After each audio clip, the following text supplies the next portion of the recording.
Jean Ordenfall spent his childhood on his family's farm, just south of the Duvet Forest. His parents, Durden and Macy, had raised him well, teaching him what he needed to know to one day take over. Financially, they did quite well for themselves, carting their crops to nearby towns and cities for sale, although the frigid weather that often surrounded their home did not make it an easy life. As is the case with most youngins living the farm life, John eventually sought to see what else the world had to offer, and so he left in search of what opportunities the neighboring city had for him. It wasn't long before he realized the city life was not his to live. The boy who left, though, had become a man, and the man had met a woman, a blacksmith's daughter by the name of Cerithia. They fell for each other quick, and before they knew it, their love blossomed into a marriage and a son. The son they named Derlin, after Jean's father. Jean eventually returned home to his parents' farm with his family, where they made a life for themselves, a new life for his wife and son, but one all too familiar to Jean. They were happy. That is, until the day vile creatures from beyond the veil made their way into their home. After being driven from his homeland by the insatiable undead that now plague it, Jean seeks out those brave enough to aid him in cleansing his land of the foul fate that befell him and his family, and exacting the vengeance he so eagerly thirsts for. As a child, Celeste Highcrest would never have dreamed of leaving the sheltered life of luxury she had become accustomed to. Born to two noble parents in a land far beyond the Vale, Celeste's childhood had been fraught with expectation. Her father, High Archivist Saran Highcrest, had set high standards for his two children, and the elder of those two elves, Celeste's sister Cressida, had surpassed all of them. Cressida had found her talents at an early age, her nose buried in books, and magic coming to her as easy as breathing. Celeste, however, had struggled in the shadow of her sister's success for as long as she could remember, never quite meeting the expectations of her father, and always the object of his disappointed glances. When the two elves came of age, they sat the entrance exam to join their father at the sanctum, to become mentored under his tutelage and scribe ancient texts in the archives. Cressida, to no one's surprise, had passed the exam with overwhelming success. Celeste, on the other hand, held true to her long-standing tradition of always being second best. It was rare that one should ever choose to leave their homeland, but never being able to escape the constant overshadowing from her sister, Celeste had decided it was finally time to break free of this tradition. For here, she would always be Cressida's sister, never her own person. But if she were to leave, perhaps she could finally forge her own path. She found her way to the dimension door, stepping through for the first time and finding herself in a land strangely familiar, yet unlike anything she had ever experienced.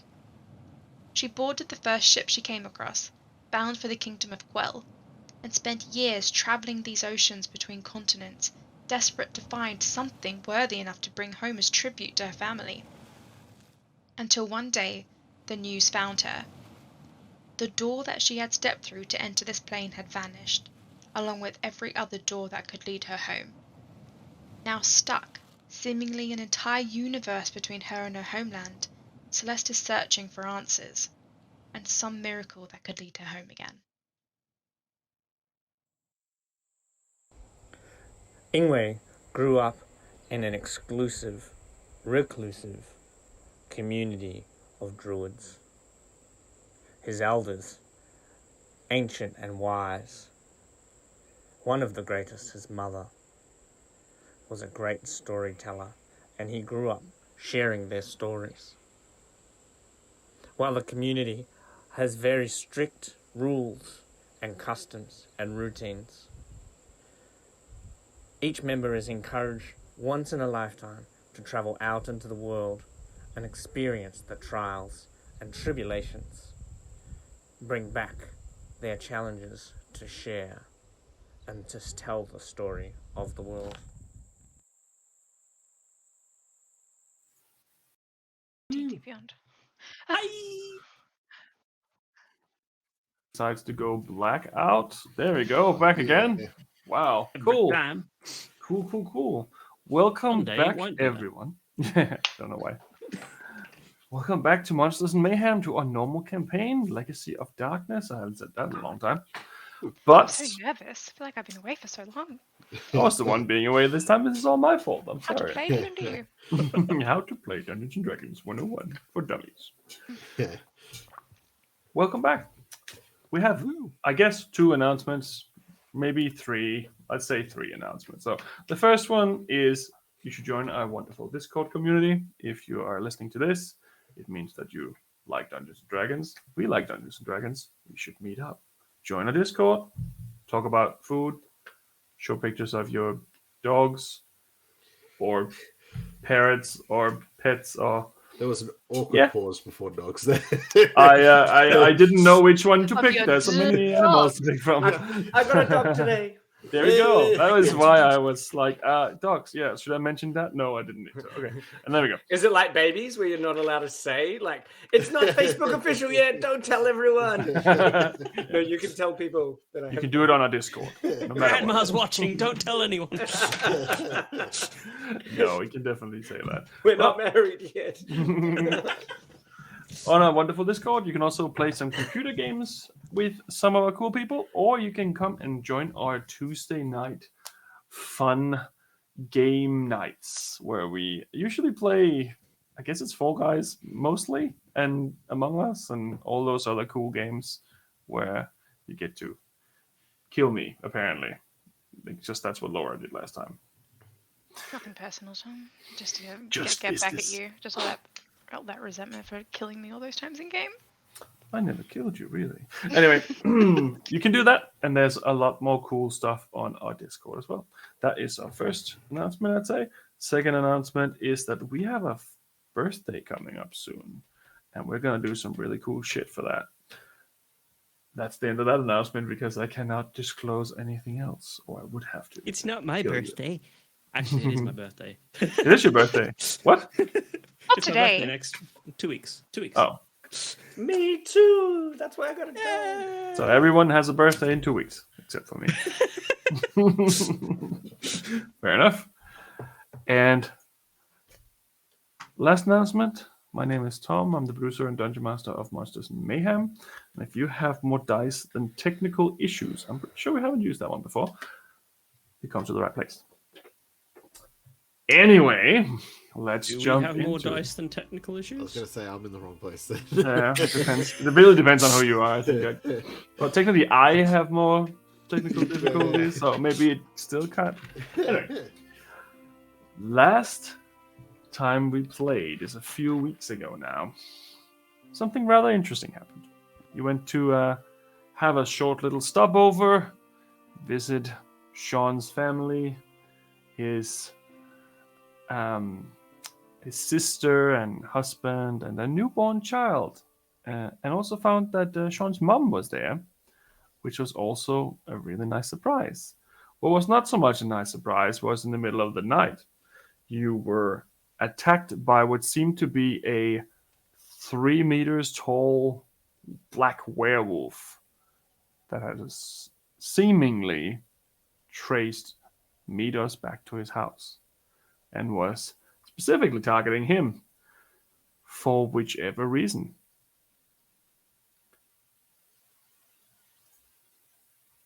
So that is where we left off last time. And I have just lost sound. There we go. Sound's back. That's weird.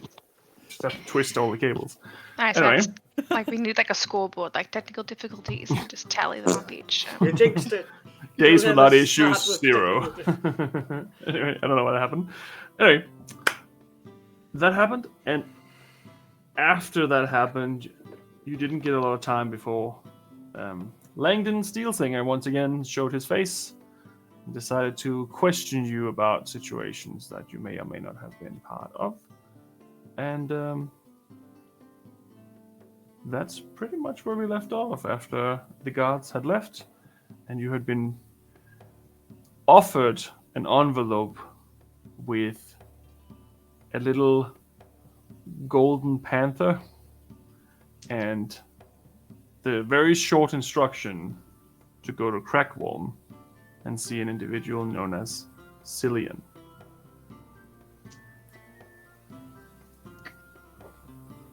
And that's where we'll start tonight's episode. Still in the evening. Pretty much around 4 at night, I think it was. Oh, rest yet. No, we haven't. No, you did not. Jonas and the little girl, are they still at the Temple of Larrick, or did they come back with us? They eventually came back to you. Because he had his appearance changed back to his former self, like everyone else. And the little girl, scared, but was healed and was brought back. Cool. I believe they're eating ice cream in the living room at the moment. I think That's what I got to. right. I remember the ice cream vividly. Me too. And it's been long enough that we're not like thinking that we could chase the werewolf dude anymore, right? At this point, you probably would have spent almost an hour Yeah. getting back and forth to the resurrection of the little girl, to Mina, and coming back to the mansion. And there were guards kind of like combing the streets for him, because Celeste was like up on that wall, like watching, and she like saw as he was like leaving the city, basically, like lights coming on and like screams and shit. Exactly. And we've all been unblue man grouped, right, from memory? You have finally been on Blue Man grouped, all of you, including Jonas. Okay. Like speed reading the last of my notes, just trying to remember exactly. Like, yep, okay, yep. My notes for last session are literally House of Death, Master requests your services, Dark-Haired Man. That's Dark Ant-Man? Did you say that? Dark-Haired Man. Oh, Dark-Haired Man, yes. So that was the individual who brought you the envelope. Yeah. Your mother is also again awake and have been healed. And she is trying to get some blood out of the knitted rug, or the knitted throw that she's been working on for a few days. And it's looks like it's not going too well. She's just scrubbing really, really hard, but she doesn't seem to be super fazed by the situation of what has actually transpired. Now that everyone's okay. Macy, would you like a hand? Sure, if you don't mind. No, not at all. It's beautiful, by the way. I've never seen anything quite like this. It's excellent craftsmanship. Oh, I thought it would be a good way to remember the past and also bring it into the future a little bit. No, it's beautiful, and as she's kind of like looking at the patterns and like the names, she'll just press hesitation. Yep. All good. So So the blood starts slowly coming out. Some of the mud and all the filth that would have been put on this after being dropped on the ground and walked on. All the blood spattered all over it. Slowly starts coming back, and you can vividly see that there's Derlin's name, Derlin Ordenfall, and his father, Sean Ordenfall, and Cerithia. You can see Danica and Mida's name, and you can say Rowan, the newborn. You see that it's all been knitted into there. It's not completely done. There's still parts of it that's not finished. And then after Sean, you can see his father's name, Derlin. And you can see Kellan Ordensfall and his wife, Meredith Ordensfall, which seem to be Derlin's, Sean's grandfather. And before that, there is an individual known as Locust Ordensfall and his wife, Brienne Helmer. And then there's Cor Ordensfall, who married Linnea Torum. And then before that, there is the initials VL.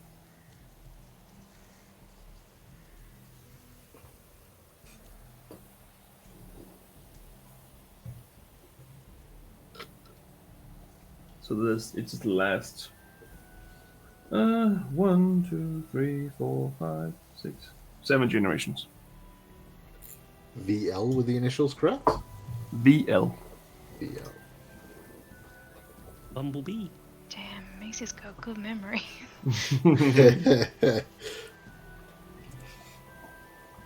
Might as well whip.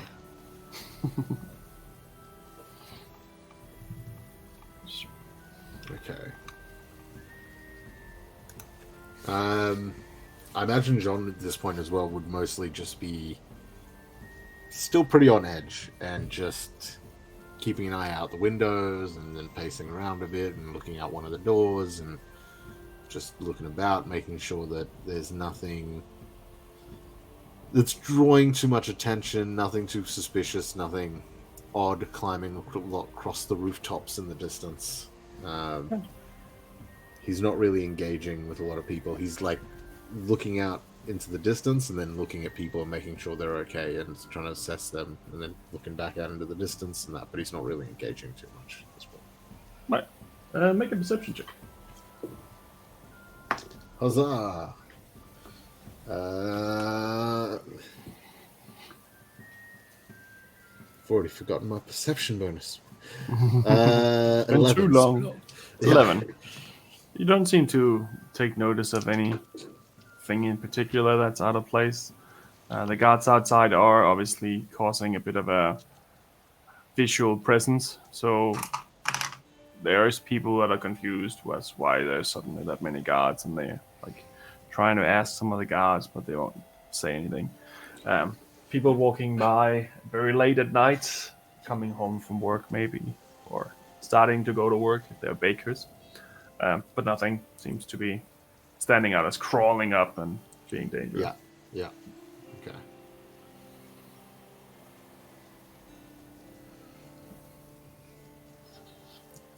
I think after a little bit of that, turn back to the group after about 15 or so minutes. I don't know about you all, but I think we need to catch up on a bit of rest, and I'm not comfortable doing it without someone on watch. I know we got everyone here, but I think we need at least 2 sets of eyes, just to be particularly careful. Absolutely. I'm more than happy to stay up for a few more hours. All right. Mr. John, I think it seems like you had. I don't know how you're feeling now, but I did pretty. I didn't really get hurt in that fight, so maybe if I have a rest, I used a lot of magic, but maybe I could stay up with Miss Celeste if you think you could go to bed earlier and we could wake you up maybe once you've recovered a bit. Sure.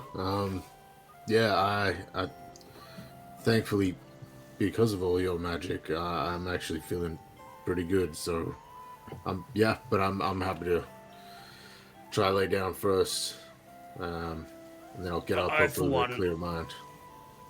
I got jumped on by a werewolf. I'd like to go lie down. Fair. All right. Yeah, I guess wake me whenever you're feeling up to it. And get some of the others around. There's still a few of the guards in that, right? The hired mercenaries. The hired mercenaries are gone. One died, the other one walked off and said he was going to be a pirate. Yep, okay. So they pretty much quit, one way or another. But there is actual guards now, actual town's guard, pretty much surrounding the house. There's probably like 25 of them or something like that. Okay. All right. Yeah. Yeah, wake me when you're ready. Maybe with all these guards, we only need 1 set of eyes, but... all right. Well, to be honest though, Jean, I feel as though us as a ragtag group of individuals who get thrown together over some sort of prophecy do a lot better at protecting than the town's guard. I mean, in the past 2 days alone, I think there's more than enough proof of that. Also true, yeah. It is though half the time they can't tell their ass from the mouth. Yeah, unfortunately.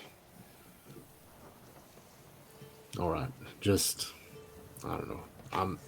I gotta clear my head. I'm gonna go now. You wake me up whenever you feel it's necessary, and if you think you need to wake another, by all means. I'm gonna go try to clear my head.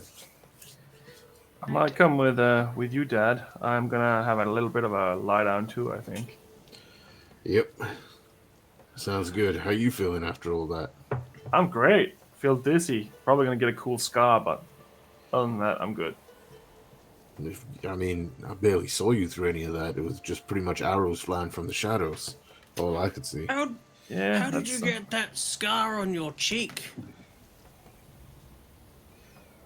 My scar? Yeah, it's like it's right across there. Like I didn't So, even see I you think, get fit for fighting. He tried to hit me, and I just kind of dodged out of the way, kind of, ish. Must have been after he landed on me to get it. It seems pretty pretty correct. Roll the natural 20 on deception. I'll take it. If that matters. Yeah, no. He looks very tired. He looks like he's taken a few tumbles, but Yeah. he's okay. All right. I'm off. John's gonna make his way up to his room. He's gonna stare out the window for about 20 minutes, and then put his head down and slowly drift to sleep in the hopes of, clearing his mind so he's ready and fresh for the day ahead. Meryl. So he's going to bed, and Drekik's going to go to bed. Yep. And the two of you are going to stay up a little bit longer. Right. Drekik and Sean. You do fall asleep fairly quickly, actually. As soon as you lay down and actually try to fall asleep, you do get into deep sleep because you're so tired.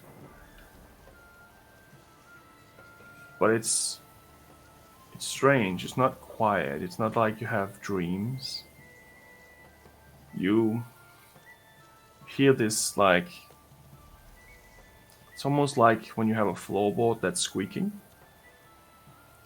It's squeaking a little bit more and more. It just kind of moves back and forth in this motion, it seems. You can hear far off this almost like a drum playing. Boom, boom, boom, boom. Feel cold wind on your face. It's not so cold for Drekik, but it's definitely a wind that's hitting you on the face. You start hearing waves, like the water is rocking up against something. And you see yourself on a boat. You don't see each other. But in this dream, you both are on a boat. And it's full of other individuals, rowing. You can't make out their faces. There's nothing to recognize. There's no faces. It's just a blur. The drums is other boats behind you, banging weapons on their shields. You're on a raiding boat,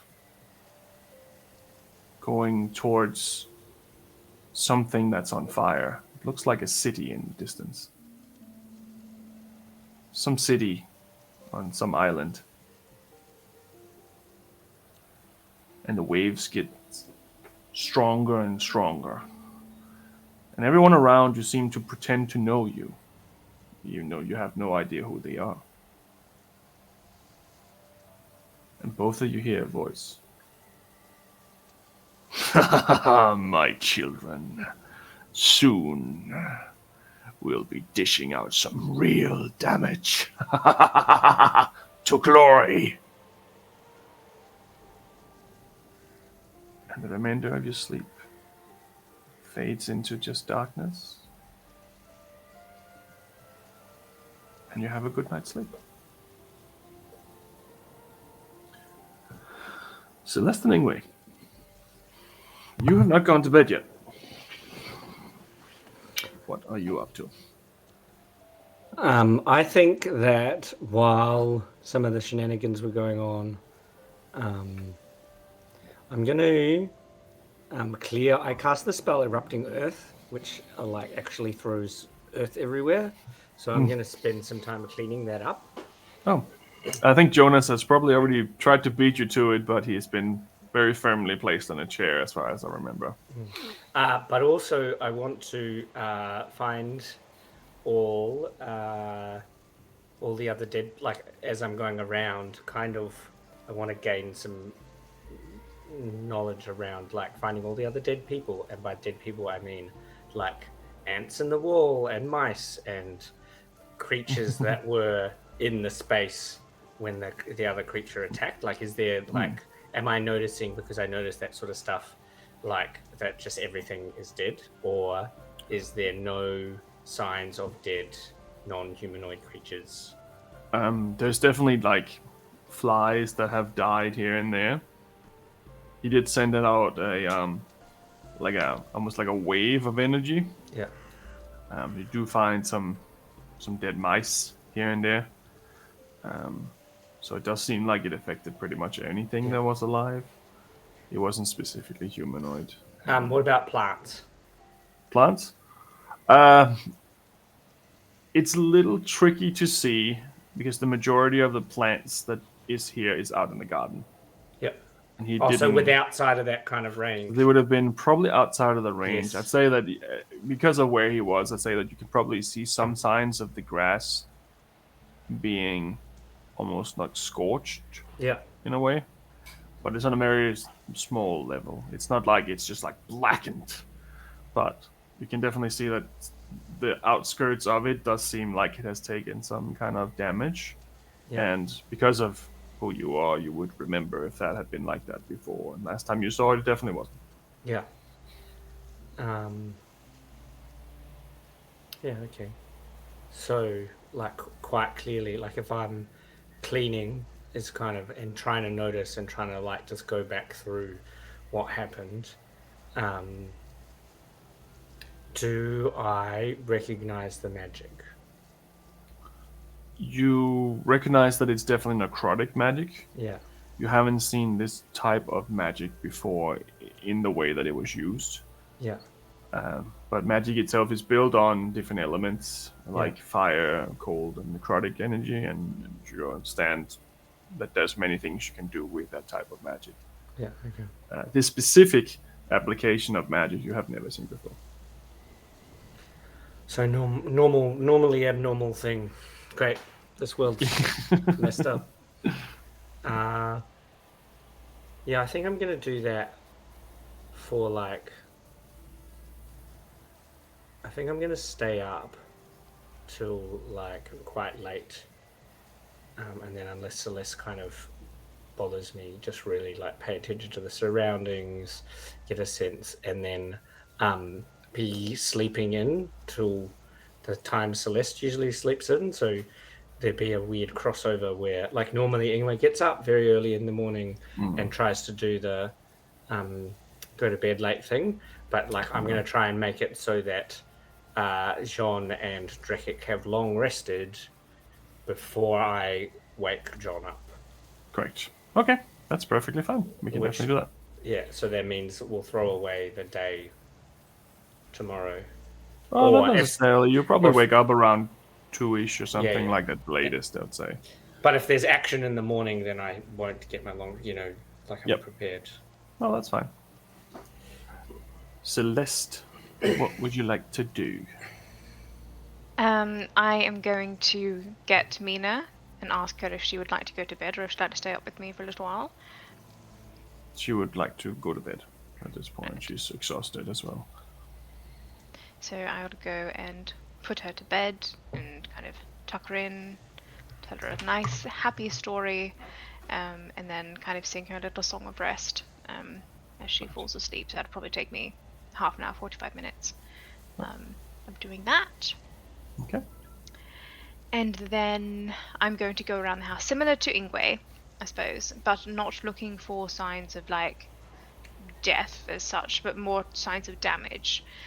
So what I'm looking for is looking for the marks that this creature has left on the house. So like claw marks, scrape marks, things that they're broken, and just trying to kind of just piece it together and just make a mental note of like what this looks like, trying to comprehend like what this creature was, maybe have a talk to some of the other people in the house to ascertain whether or not they've ever seen anything like this, heard anything like this before. Right.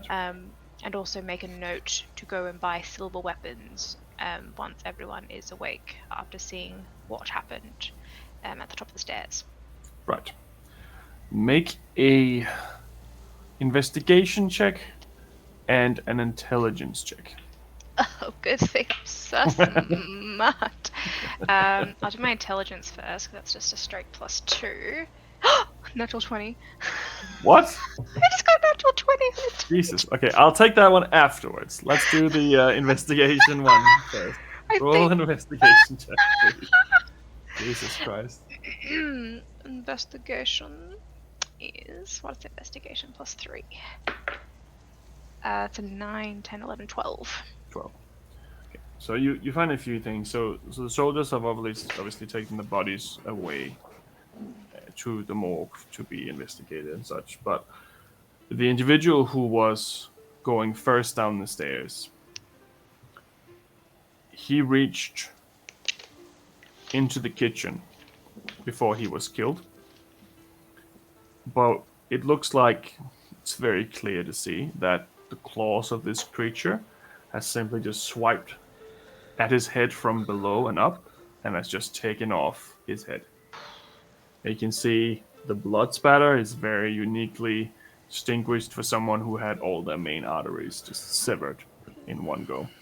You can see that from your investigation. It doesn't take a lot of effort, because there is very, very thick, like an inch deep claw marks through part of the building structure.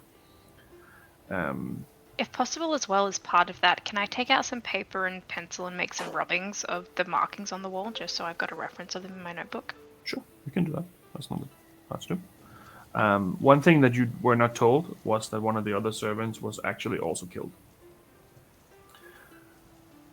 This individual was killed in his sleep, as this seems like the creature came through his window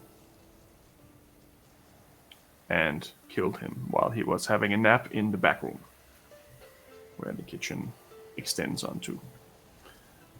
No one really mentioned it because no one saw it, but that definitely did happen as well. There's scratches on the floor from the feet.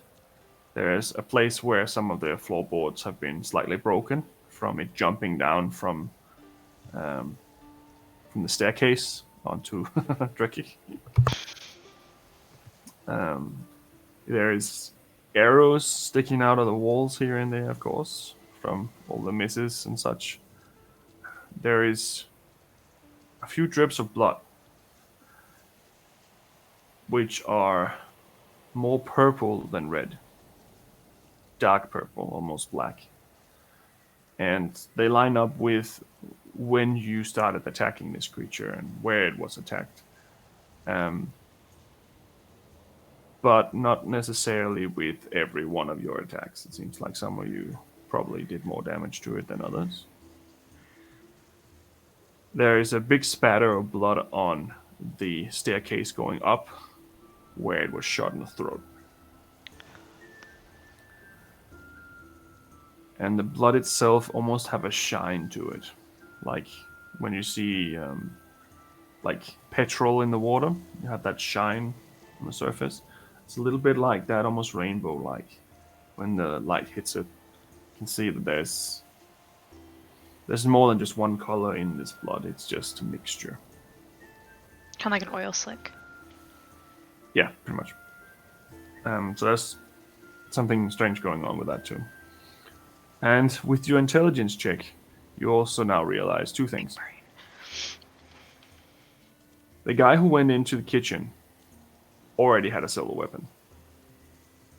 The guy who came down from up top already had a silver arrow or silver bolt cocked. And you can see the bullet that Midas fired is silvered as well.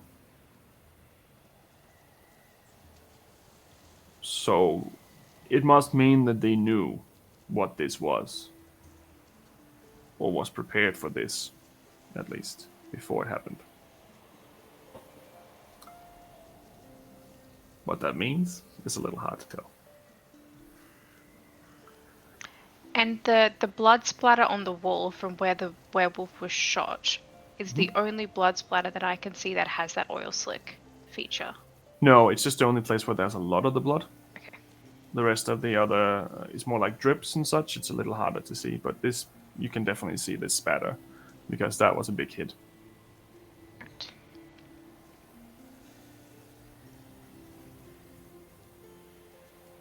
All right.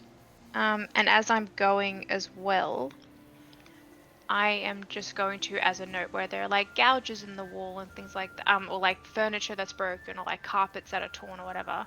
As I finish investigating like that part, I'm just going to cast mending on like the furniture and stuff, just help clean up a little bit, or else Jonas might never fully recover. Yes. And as a reminder, I'm not sure who took it, but there was also a bracelet that was dropped during the fight. I'm not sure if anyone remembers that, but there was a bracelet that was dropped during the fight as well, which was a jade bracelet, I believe. Oh yes, I do. I have a bracelet of ruby eyes Ruby, yeah. by 4 stars. Yep, so there's an eye, 4 stars on it. I don't Which is have who kind- picked it up, but I think, it's in the I notes. think I've got it in my. Right. Wait, do I? Bag of holding. Someone Beaded picked it jade up. bracelet. I think that's it. No, that's not that one. Oh, that's not it. The beaded No, jade. it is ruby. I thought it was ruby and jade, like intermittent, and it had like markings on. Mm-mm. No. It's ruby. It is Alright, well, I've got a beaded jade bracelet. it's sliced ruby. It's almost like a little coin, but it's made of ruby stone. And it's sliced into little coin size pendants. I don't know what you call it in a bracelet. And it has that symbol on it there.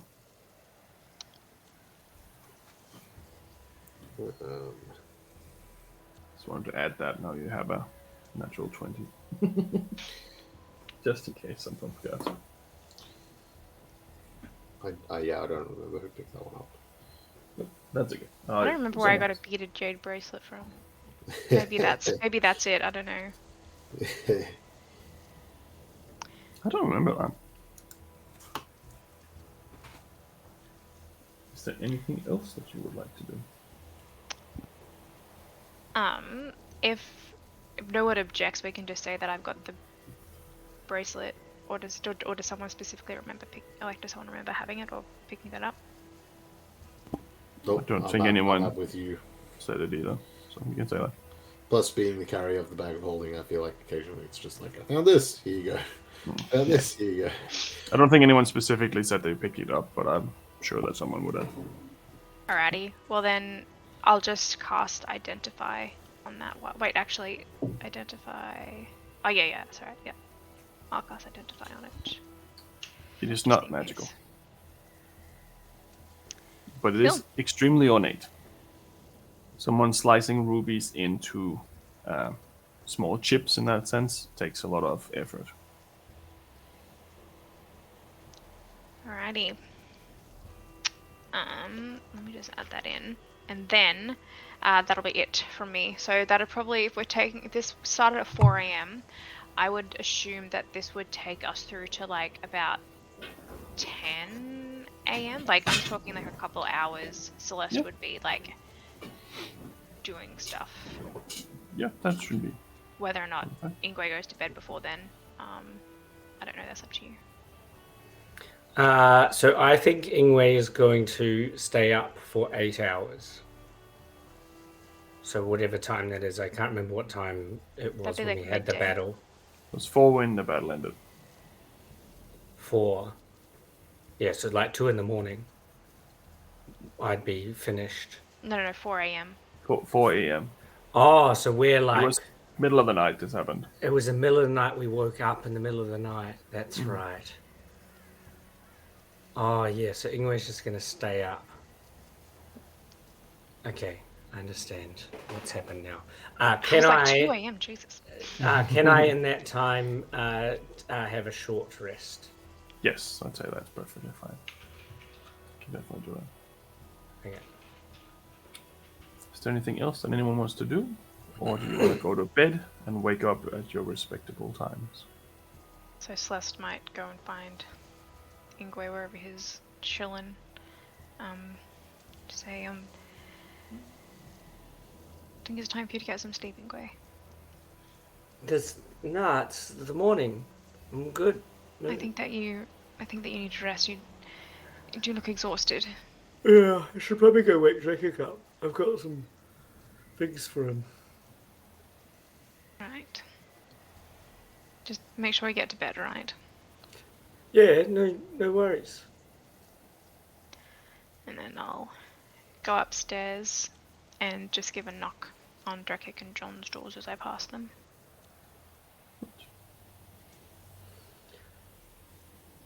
Hey, Mr. Drekik. It's like morning, daytime and stuff. I'm gonna see if I can. I was dreaming. Yeah, was it a good dream? What happened? There was beer. Werewolf stopped killing us to have some beer. Very nice. How was you? Yeah, it was interesting morning. I did some anyway. I'm a bit tired. I might go to bed, but I just wanted to give you these before I forget, because like you can use them and stuff. So I just make sure that I don't think I'm ever going to use them for help, but I could always ask them, get them back from you if I need to. And Ingrid is going to give Drekik his diamonds. Nice. I just used mine.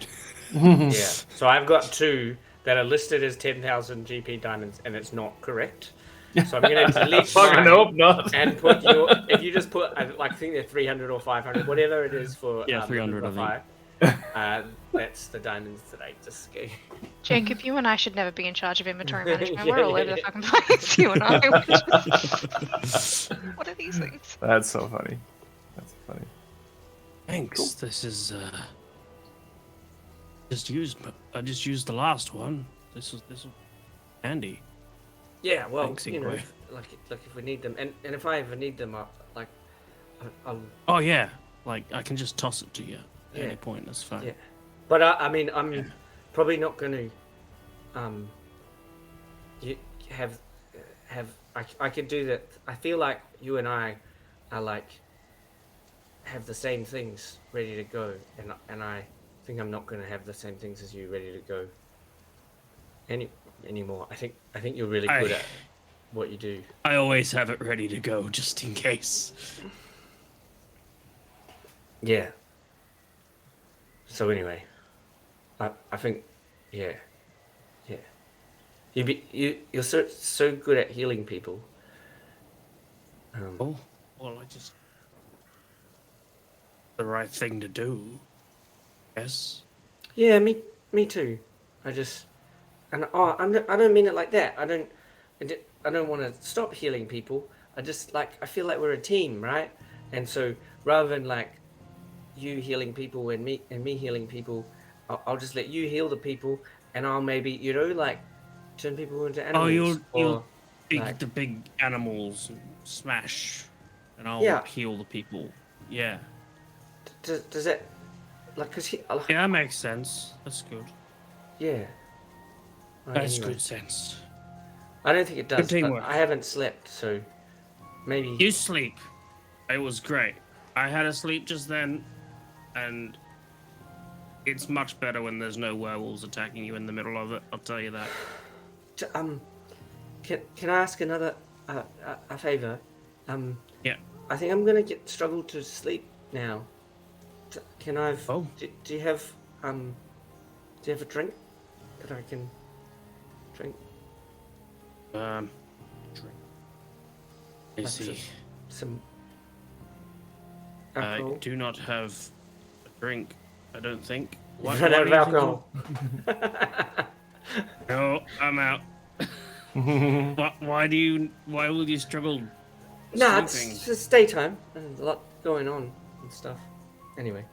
Oh, yeah, sure. I mean, I can just knock you out if you want. Nah. Thanks. I'll be alright.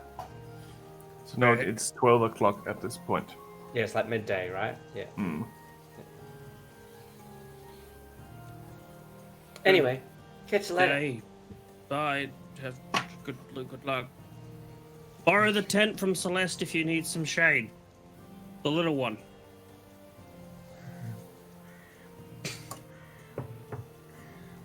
Very well.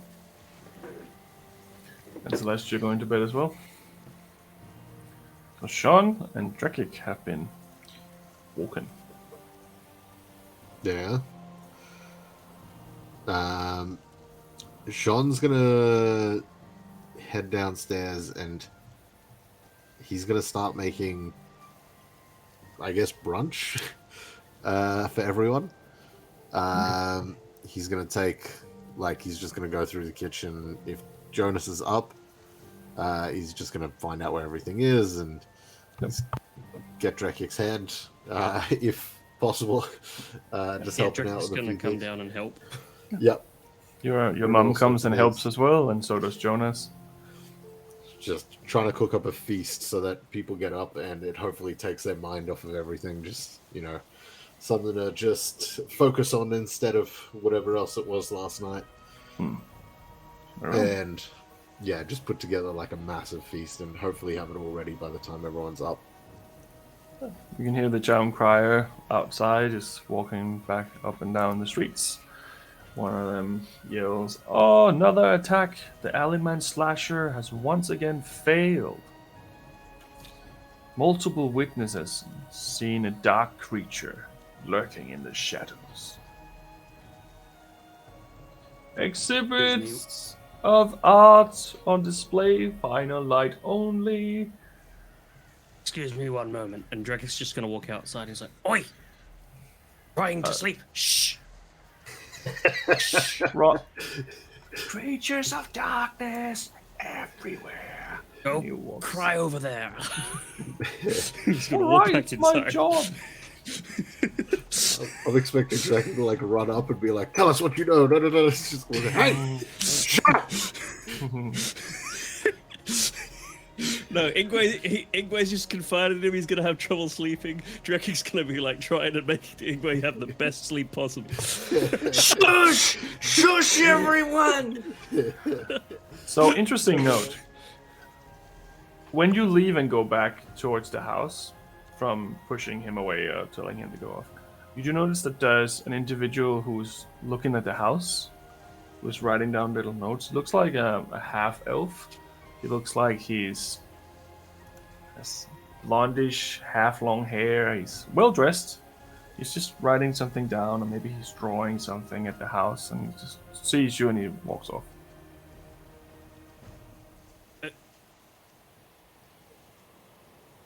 I'm just gonna walk after him for a sec and see if I can catch up to him. So he's obviously trying to get away very briskly, but he's not yeeting out of existence to try to get away from you. And he goes around at one of the corners, and you see him meeting up with another man who's looks like a human man, also well dressed, also have a similar little notebook. He's having a very brief conversation before you come around the corner, and both of them are just standing there looking at you very confused and scared. Hi. Are you looking for something? Are you in the house? Yes. And you were looking at it and taking notes. And why? Used.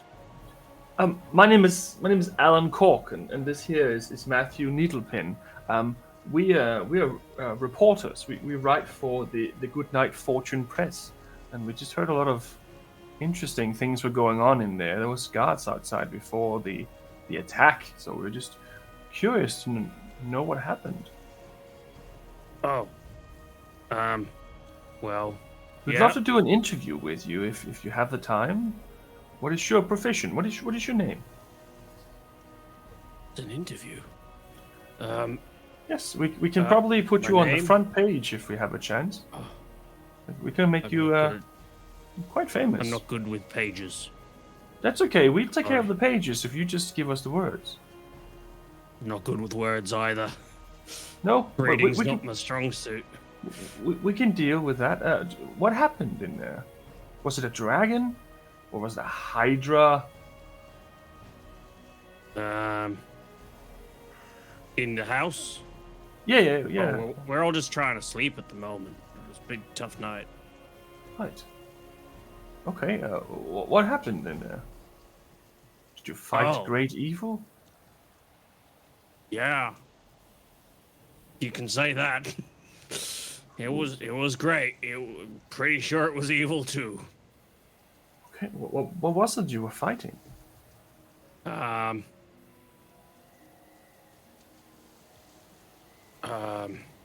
I guess big hairy with claws. Big hairy with claws, yes, and you can see one of them starts drawing what you're saying. Big hairy with claws, yeah. How did it look? Was it like a big gray dog, or was it like a yeti creature? Or... Honestly, it was kind of dark, and there was a lot of blood everywhere, so I didn't try and think too much about it was heavy. I know that. Right, so it's a heavy, yeah. What color was it? What color? Dark. Dark color. Dark color, yeah. All right. Yep. Lots of teeth, or did it have like tentacles or wings? Oh, no tentacles, no. Teeth, yeah. Had some teeth. Yeah, right. Like that kind of thing. Alan, I think it's just a werewolf. Yeah, it sounds like yes, it's a werewolf. Yes, that's it. That's the one. That's what it was. Okay. Was there any specific reason it was here? Do you know? Like that sounds interesting. Those wolves. I have no idea. I was drinking. I had a headache. I went to bed. Suddenly there was noise downstairs, and I'm like, get up, because I can't deal with noise when I drink. So I go downstairs to be shh. Matthew, he's been drinking. We can't use him as a witness. And like... That's right. And then suddenly this big, massive werewolf, as you said, and we were fighting it, and then it jumped on me, and then I blacked out for a while, and then it was done. It was over. Right.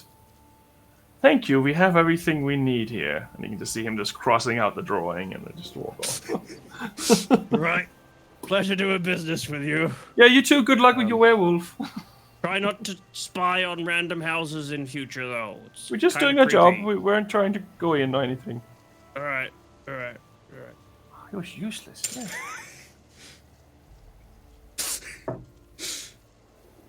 Goes back to the house, just confused.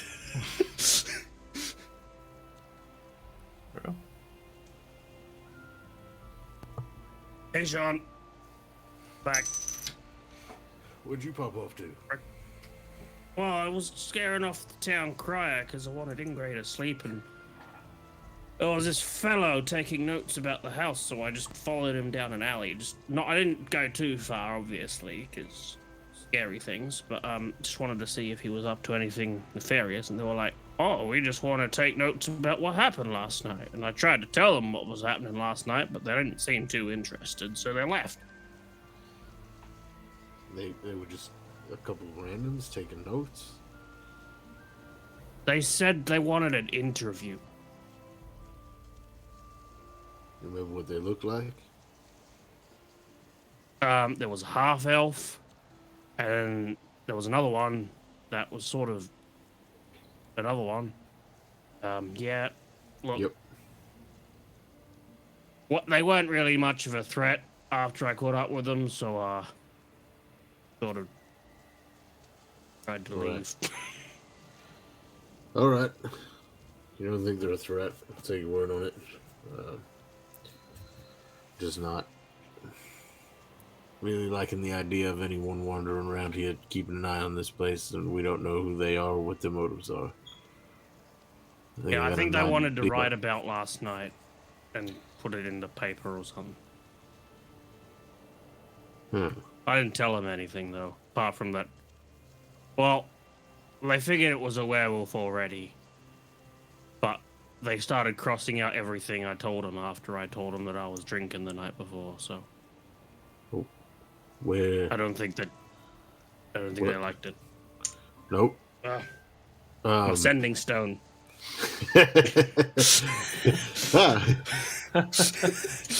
You just cloying called someone. Shit, I just pocket dialed someone. They know. What did you say? They knew it was a.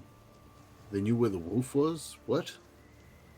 They were like, what was the thing that attacked? And I said it was big, hairy, with claws and teeth, and they were like, sounds like a werewolf. And I'm like, yeah, that'd be it. A werewolf. I mean, it looked like a wolf. I ain't seen a And it wolf. was where? Here. So maybe it was a here-wolf. These creature names are too confusing. Okay, so that was some kind of wolf, they think. Yeah, All right. scary. Celeste seemed to imply she had some sort of idea of it last night too, but I didn't pick up much of that. All right. Well, food's almost ready, I guess, so we can probably get everyone up soon. Well, maybe try give let another Ingwe 10 sleep minutes. for a bit. All right. He Yeah. needs some sleep. We can dig in. Try to keep the discussions away from whatever it was. At least at first, we can, if we want to speak details, we can bring it up. But I think everyone's gotta, have a bit of a distraction. Get out of that mindset of what we were all in last night. And then we got to figure out our plans. I think we were originally thinking of going back to the Karameshi house today, and I guess I don't know how that's going to go down. All right. Well, 5 more minutes, I'll go wake everyone. 5 more minutes. Okay. And then John goes and wakes Go everyone. wake. As you go and wake everyone up, you also notice that there is commotion coming from Mido's room.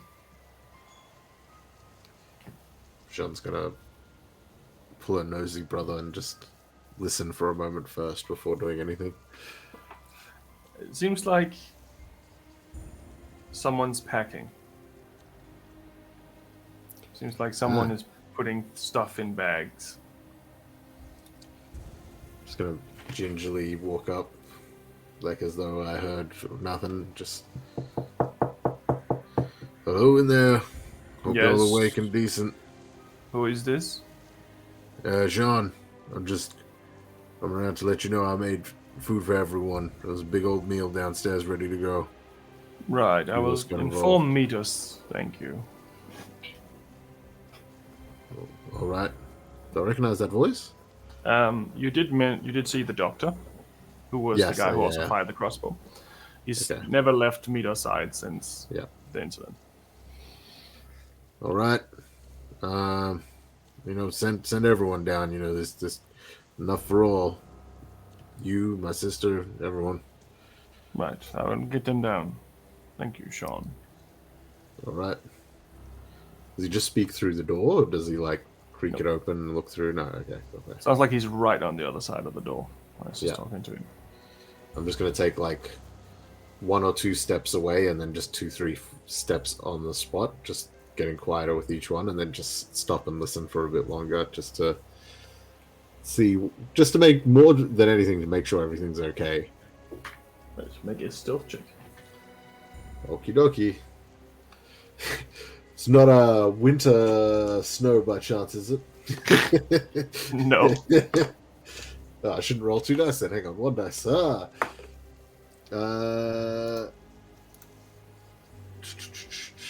Stealth 12. Okay. And a perception check. Much better. 22. Right. So you can hear a little bit of talking back and forth, and you can hear Midos is also in there, and they're having a conversation. It seems like Midos just wants to leave. He keeps saying, I just need to go. If he comes back, my family's going to be in danger. I don't want this anymore. I need to get out of here. You got to tell Cillian I'm out.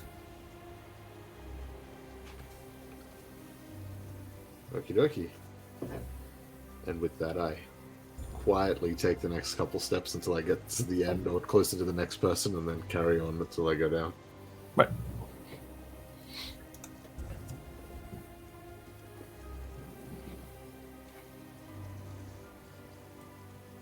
After one by one, you all get woken up, and you all had, well, two of you had a short rest, and two of you had a long rest, I'd say, at this point. If we wait, if you want a long rest, it will be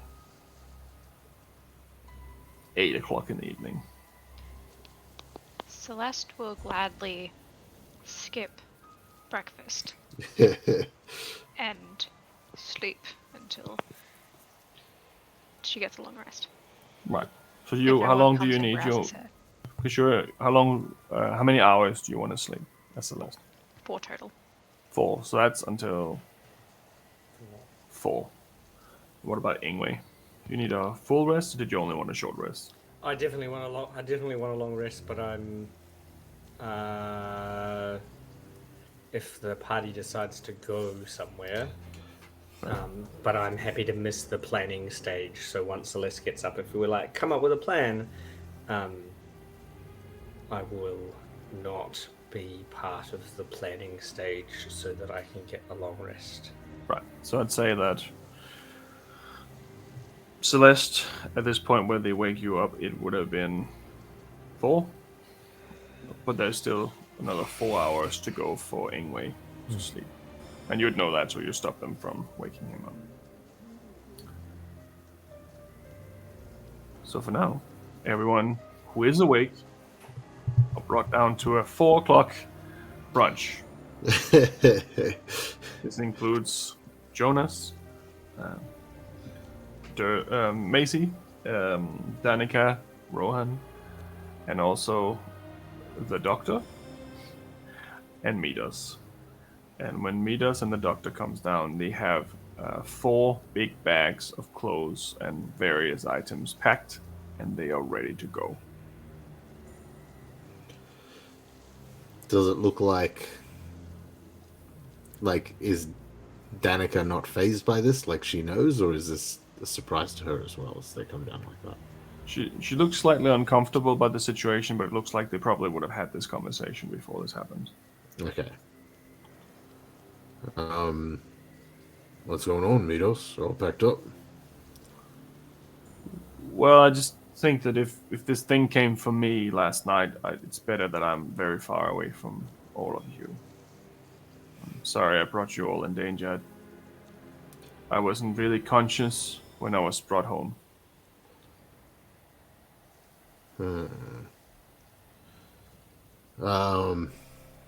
Was hoping to talk about this sort of thing a little later, but where are you planning on going?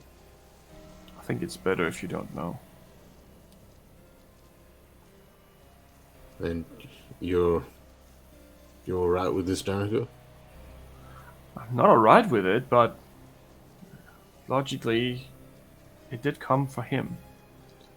But the question now is it going to come for all of us? I have a I think feeling he it might wouldn't be be more that safe here. stupid. Well, maybe he's more safe here than somewhere else, but he insists on going. Well, I guess this changes it a bit, but I was going to suggest we had a property in Kronos up, and well, technically it's Ingwe's, but I'm sure he'd be alright if we had people stay there for a bit. Right. And I mean, Kronos, I feel, would be pretty difficult to get into. You gotta go up this big old Ferris wheel like contraption that At least that's what they were. I don't know where Ferris wheel is, but people were referring to it like that. Might not be a bad idea. It's a little bit off the normal track. Not to mention they deal largely in metal, and from what I saw last night, that can come in handy. You see that Midas tries to hide a smile, but it is slowly creeping up, even though he's trying not to.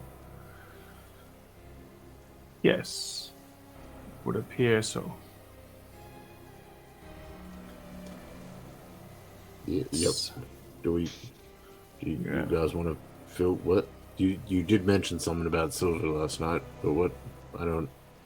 Is that what we're talking about? Is that okay? Well, one of my business associates may be the reason for all of this. Okay. This is a long story. Let's just say that I got involved with certain types of business that I could probably have avoided if I had been a smarter man. But I wasn't at the time. It turned out to be fairly lucrative for me, but not necessarily dangerous. I've been trying to move away from that type of business ever since. And my associate has actually been helping.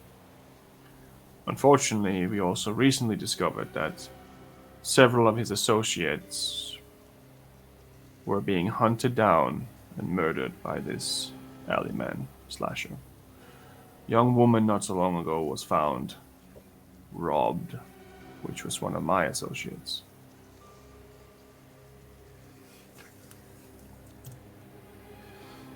Huh. Mm-hmm. And due to the nature of this, my associate Cillian had sent a few individuals to protect me with a relevant arsenal. Mm-hmm. Do hope you didn't pay them too much. I'm sure they were quite free, if I know my associate.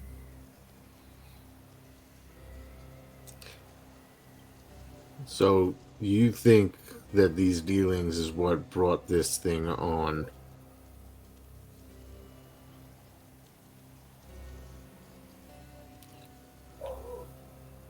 So far, 25 associates of his have been assassinated over the last 6 months.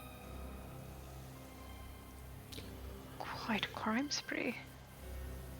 Most of the bodies were unrecoverable, but it was very evident that it was some sort of creature we were dealing with. Why, who, and where I cannot tell you, but I'm sure that envelope that you received yesterday will most likely contain a way to get answers. Well, it sounds as though that would be rather dangerous if all of the associates of your associate. I don't want to be an associate twice removed getting hunted down by this wolf thing. Seems as though the further away we stay from it, the better. Correct.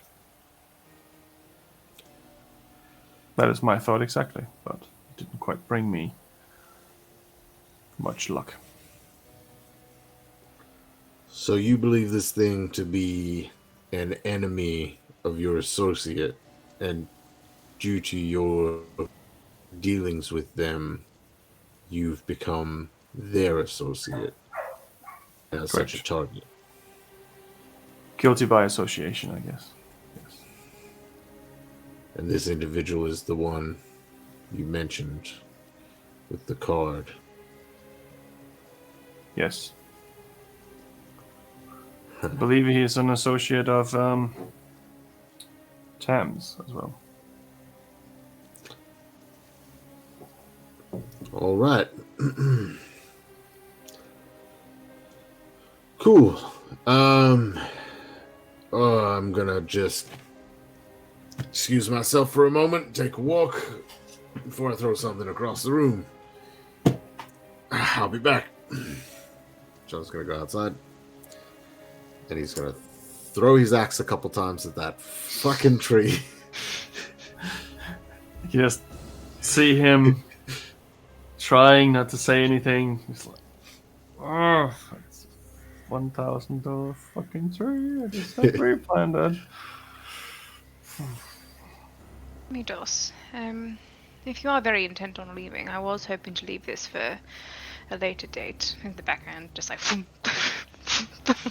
tree.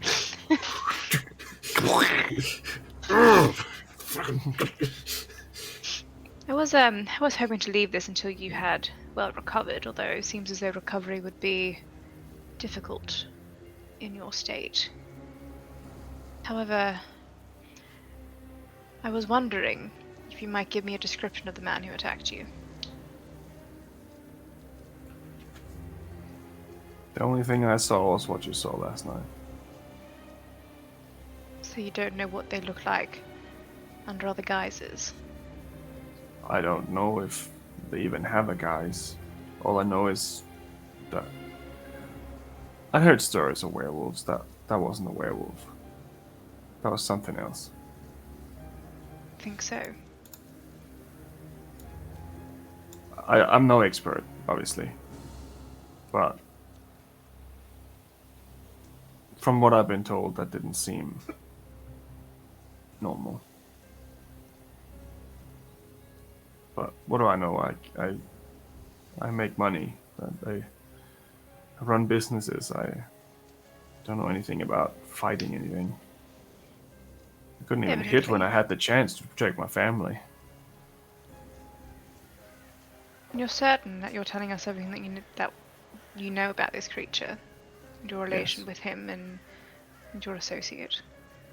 Well, I've told you everything I know about the creature. I've obviously been a little secretive about my association with my business partner, but I hope that you can understand why I would be.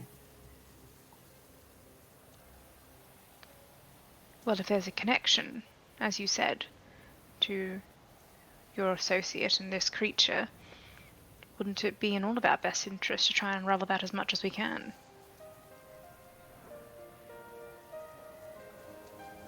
I would like to help as much as possible, but the only link that I have been able to see is that we all work for him. We all do different things. I don't even know what their jobs are or who they were. I've met a few of them. What was your question? What was yours, your job?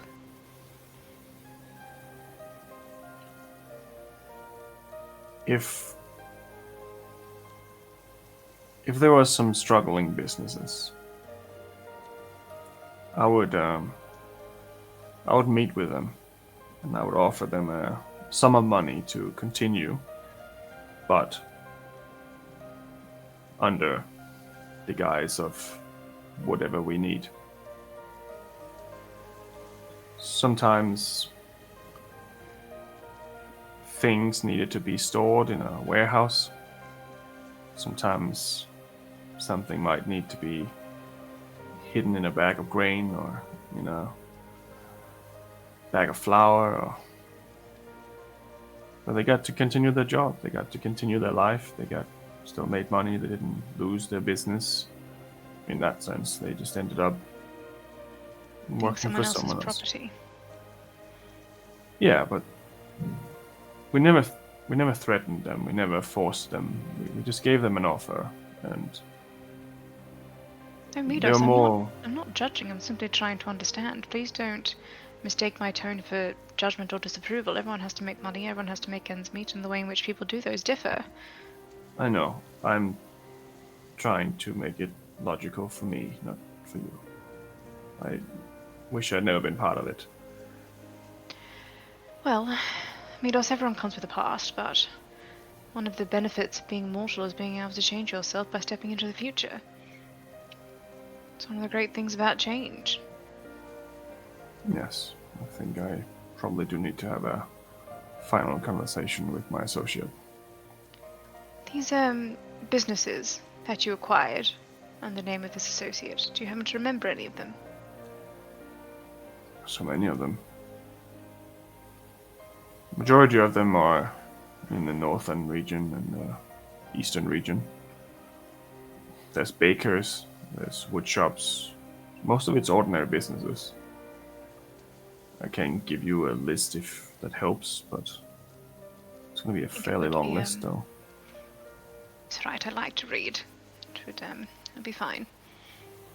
Sure, I can do that. Right.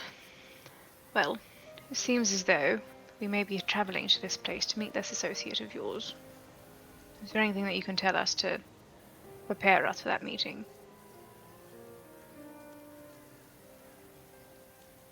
He is probably one of the most dangerous men that I have ever seen in my life.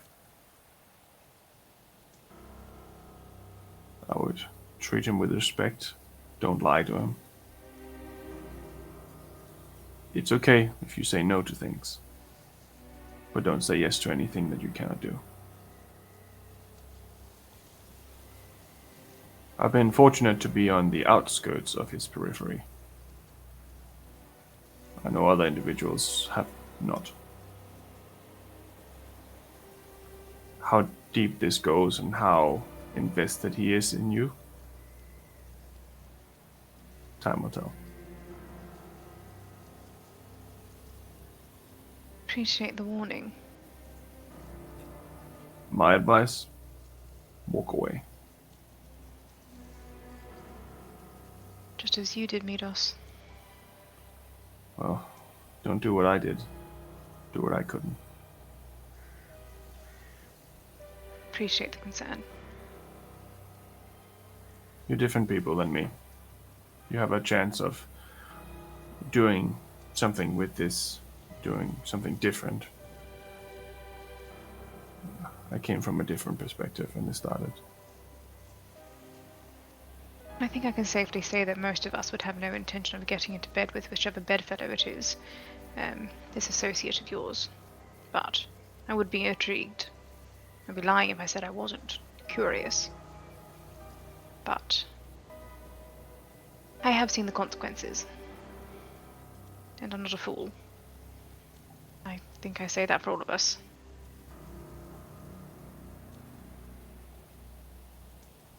When are you planning on leaving? Right away. And I think maybe I should take Danica and Rowan with me. And Macy. And Mina. Jonas. And Mina. And everyone else. And Derlin. Yes. If he wants to come. Don't think his father will give him much choice in the matter. Well. But should you take us up on our offer of using Kronos as a sanctuary, let me know and I'll send word. I have a contact there who I think would be rather helpful. And she knows a lot about the city, knows where to get things and knows a lot of people. So she may be a beneficial person to know. I think we would like to accept your offer. It also means that we can keep tabs on you. Any news that happens in Kronos, we should probably be the first to know. Yes. And it's very high in the sky, so even as tall as Yes. that thing was, it would have trouble reaching you.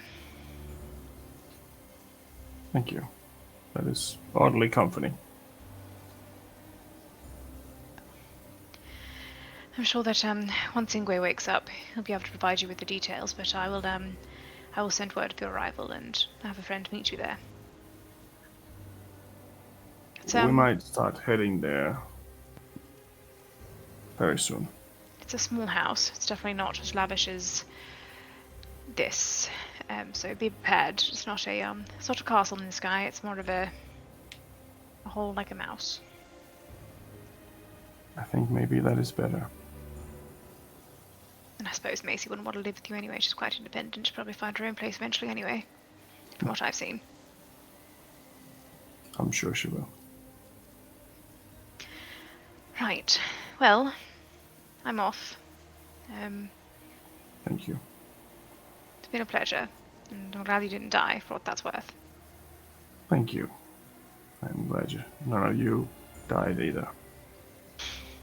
Not today, Midos. Right. Danica, I think we should all pack. I think we should all go. See them heading back to their rooms. Starts packing. As they go upstairs, Celeste is going to leave. Mhm. For a walk in the city. There you go. Sean returns to the table as everyone's starting to leave, type thing.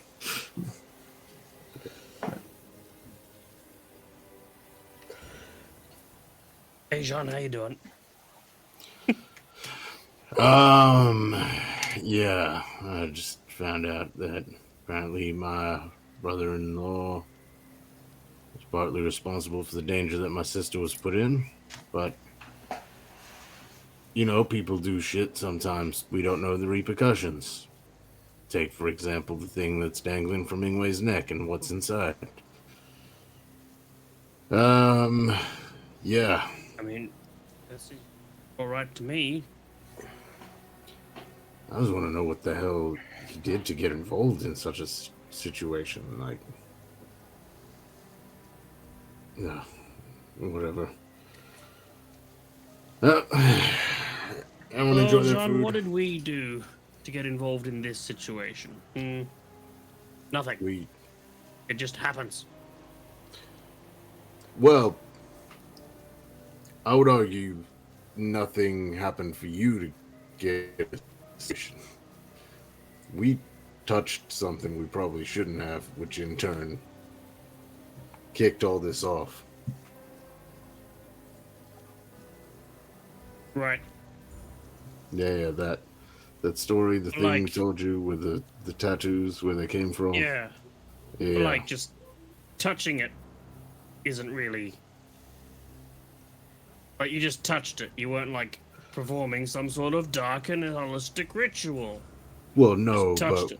we were doing like a job where this group called the Cascade, they were like smuggling items in these like bags of grain and coin and stuff, and like within that, you know, we had to take it to this guy named like Jeremiah's farm, and there's this guy who was like Will, but he wasn't Will, and then like through a chain of events, we were like, instead of being like, oh, this isn't what it should be, let's walk away, we were like, oh, this isn't what it should be, let's investigate and check out things further, and then went inside the house. Let's do the best job we can with what we've got.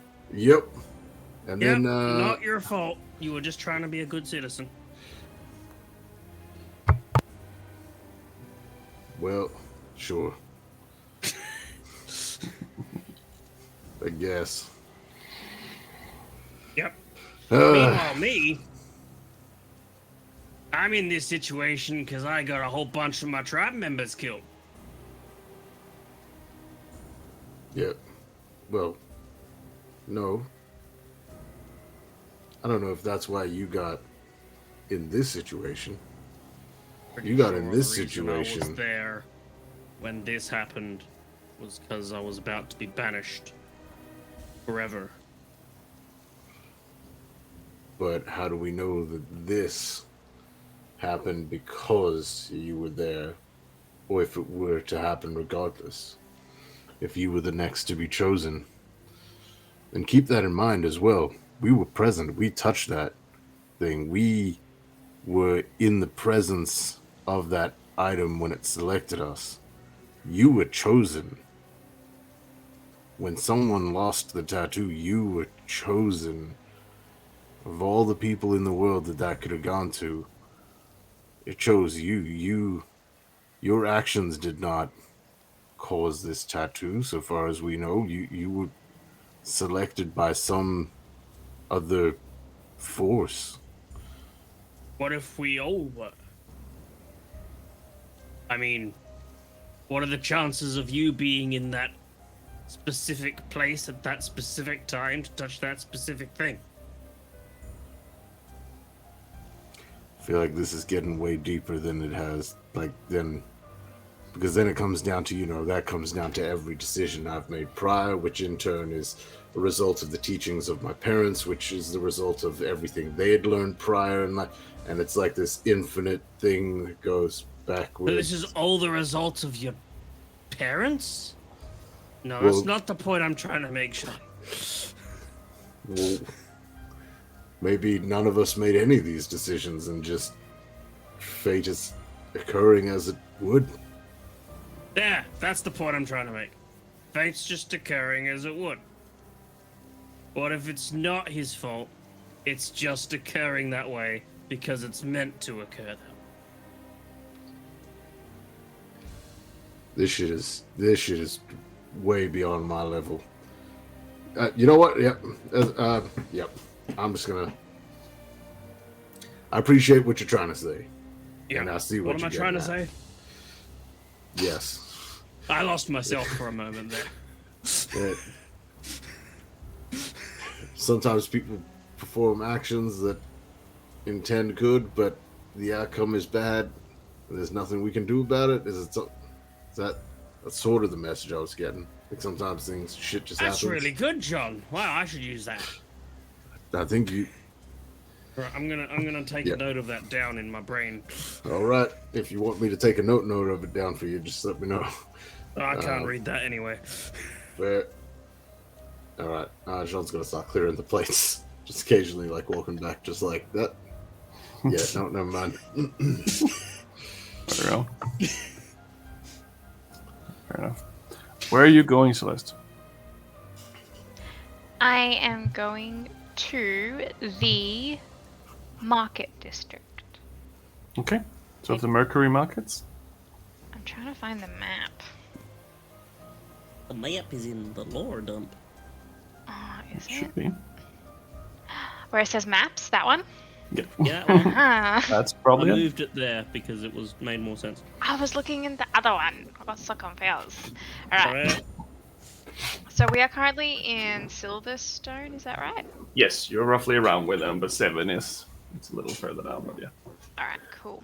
And the Mercury markets is the big markets, and then there is the small bazaar above that too. So Okay, yep, so I got to cross. I'll go like in front of like the Halls of Justice and like the Saint statue and that and kind of like cut through that way. right, yeah, you can see there's a lot of people on the street doing whatever they normally do. There is still signs of that weird art exhibition going on. There's a lot of people coming out from there. There's also, you do notice that Nemera Falls is a bathhouse of sorts, which is very prominent in the city center. The Saint's statue is still exactly as you remember it. Squeaky clean. No one's allowed to touch it.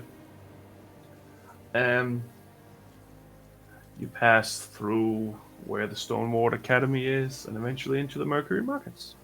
Is there a specific place that you're trying to go to? There are 2 places that I'm looking for. I guess 3 technically. I'm going to start with just a regular old like blacksmith smithy Yep. place. Not a problem. That's easily found there.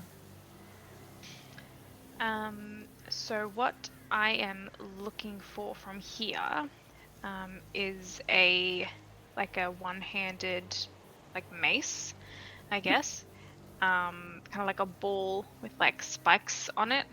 The Morning Star kind of thing. Yeah. Yep. No problem. And then I'm also looking for an axe, just like a hand axe. Yep. No problem. And then just a bundle of like 20 arrows. Let me have a look, see on the prices and such.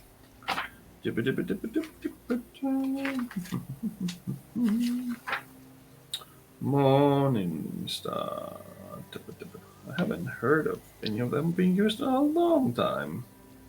Morning Star is 15 gold pieces. Holy fuck. Wow. Well, 15 gold pieces and it's 1d8 damage. And a hand axe is 5 gold pieces, 1d6. Was there a third thing or was it just 2? And a bundle of arrows. One, Like two, 20 arrows. I guess whatever like a bundle would be. 20 arrows is 1 gold piece. For 20? It says so. Oh, I'll get 100. 100 arrows. 100 arrows. You are going to look like one of those little packages of toothpicks walking around. What? Go for it. I've got a. It's fine. I've got a bag of holding. I can just True. That's true. shove them in Yeah. there. But that's not a big problem. That's all very common items. If I needed to make modification to these, do you do that, or is that a sort of specialty area that I should go to? It depends on whatever you want me to do to them. I want them silvered. I could probably do that. It's not too complicated. I mean, it will be a thin layer, though. If you want it, like, primer notch, it's probably not me. I can do that, but... Where would I go to get that done? Probably Kronos, to be honest. I've actually got to That's, travel there. Oh, well. There's nowhere here that does that. I can silver them with a thin layer if you want, but that's the best I can do here. I don't think anyone else is experimenting with that part. Maybe the Stonewater Academy can do it, but it's not my information knowledge situation. We'll get back to you. What time are you open till? I'll be open all the time. We never close. Oh, that's handy. Right. I'll go check with them, and if they can't do it, I might come back and take you up on that, because I actually just came from Kronos recently, and I've got no intention of going back rather soon, so... Right. Well, there's also an option that you can go to one of the magic shops, maybe. Maybe they can do it. It's not a That's going to fairly be my uncommon next stop. situation, I guess. Yeah, go for it. Alright. Thank you.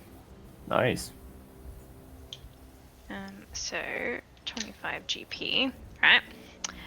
I am going to go and see if I can find a jeweler, I guess, like an ornate kind of like jewelry shop. Yeah, you can definitely find that. There is some that sells jewelry in this general marketplace region. I am looking for... I don't know how to describe it. I don't want to say ceremonial because it's not quite the word I'm looking for, but kind of like display pieces. What I'm looking for are like pretty throwing stars, essentially. Yeah, I mean, it's probably more like darts than it would be throwing stars in this place. But there is something like that for sure. Yeah, but I want them to be like pretty. Yeah, like that, like ornate and stuff like that. Yeah. You can definitely find that. Made of silver. Yeah, that is possible. It's not a.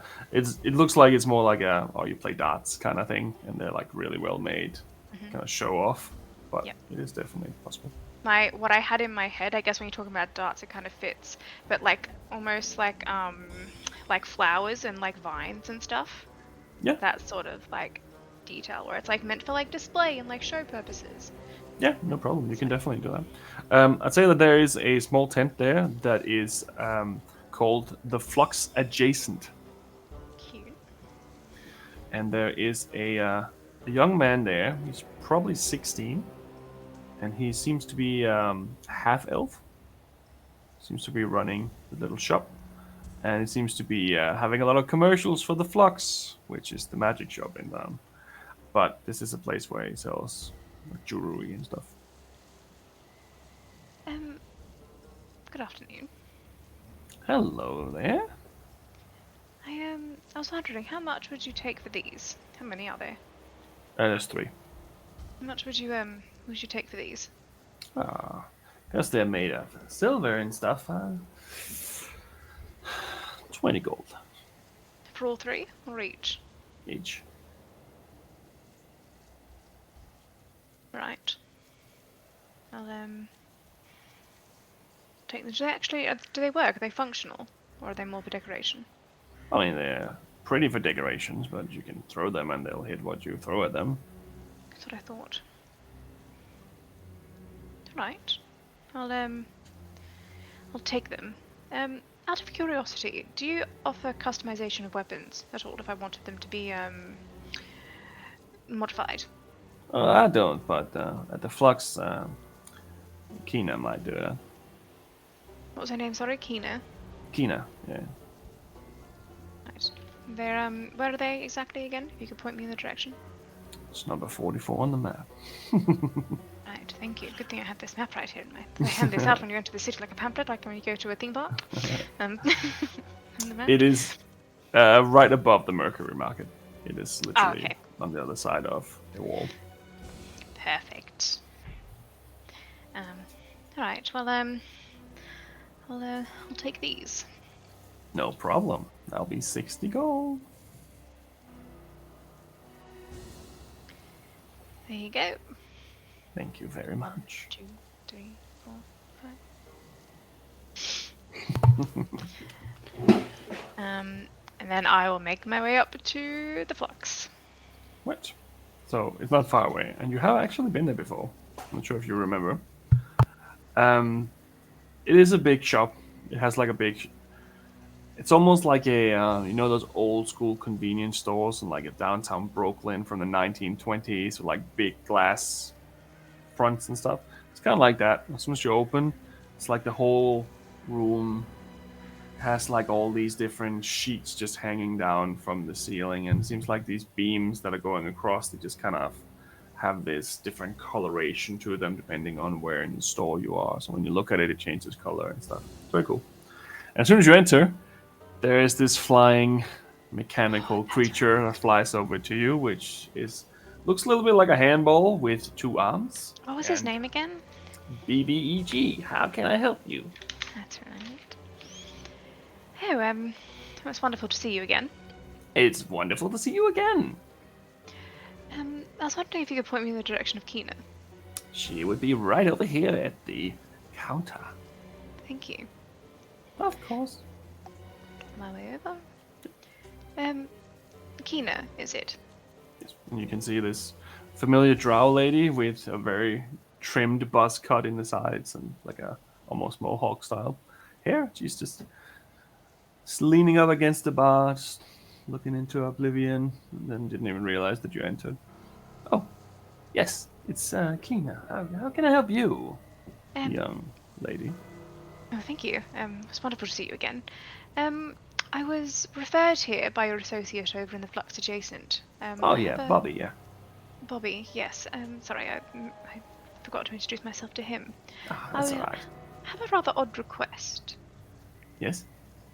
And I'll pull out the darts, the morning star, the arrows, and the axe. Kind of lay them out. Wow, this is an interesting display. Are we playing cards here? What's going on? Well, I don't know if you remember, but was it her who did Lysenriel? Was she the one who created Lysenriel? Yeah, it was, wasn't it? Mm-hmm. Yeah. I don't know if you remember, but a while ago, a couple of months ago, you had a special request for an axe to be enchanted. Yeah, I remember that. That's pretty cool.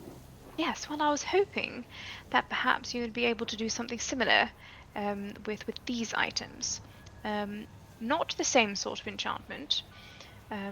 This would be a special request. I would like them to be silvered, if possible, or at least given the properties of something akin to silver. Through magical means. You're obviously the expert, and I would take your suggestion. Well, I mean, if you wanted silver, that's very specific. If you wanted golden, that's a very specific request. It just depends on what you want, I think. I don't know if you heard the news about the attack last night. Apparently, I did hear some rumors, but yes, well, the town crier apparently is talking about it. But we were attacked last night. And seemed as though the thing that worked to really injure it were bullets made out of silver. And so I thought, if possible, I mean, these darts, they're already silver, but I was hoping if we could make them, as you can see, they're quite ornamental, make them a little more functional. Possible, maybe if you can find a way to sharpen down the edges or something like that, so they really stick into whatever they're thrown at. I see what you're going. Yeah, I could probably do that. Your knoll is silvered? Well, I think the spikes of the mace would be sufficient, and the kind of edge of the blade on the axe would be sufficient as well, and then just the tips of the arrows. It's not too problematic. 200 gold, and I'll do it all. Right, seems reasonable. Wonder if you could perhaps throw in a little flair to it while you're at it. And, if we are making cosmetic enhancements, you can see these are rather run-of-the-mill items. And, well, I'm not really a run-of-the-mill kind of gal. So if you could maybe add a little, you know, what you did with the previous axe was magnificent. So I got you. Picks up one of the little dots.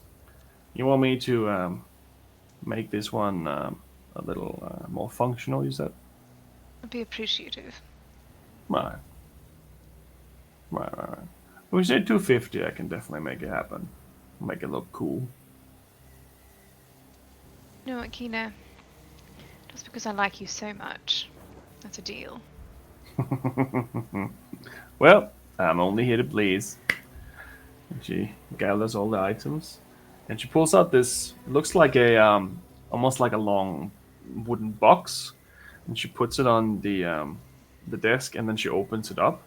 And you can see that there's this device laying inside of this box, and she takes it out and she puts it on the counter, and she puts all the items into the box, and she places it there, and she takes the little thing out, and she just holds it like that. She says, "Well, if you want to upgrade, you can buy one of these ones. These are really expensive. This is 3,000 gold." What is it? Well, only because we're in a magical situation, I'm not too worried about it. But you see those boxes over there in the corner? Right.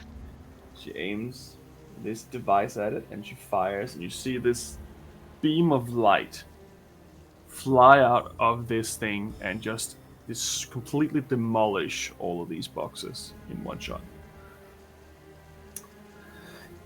And it just makes this high-pitched noise.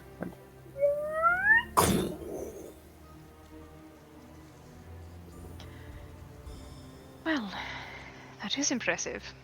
Yeah, I mean, the battery on it doesn't last very long, but it's definitely No usable. idea what a battery is. Is that So when you jam into something really It's hard? kind of like how do I say, like when you eat food and you run out of food and you're hungry and you don't do as much work because you're hungry. It's kind of the same thing.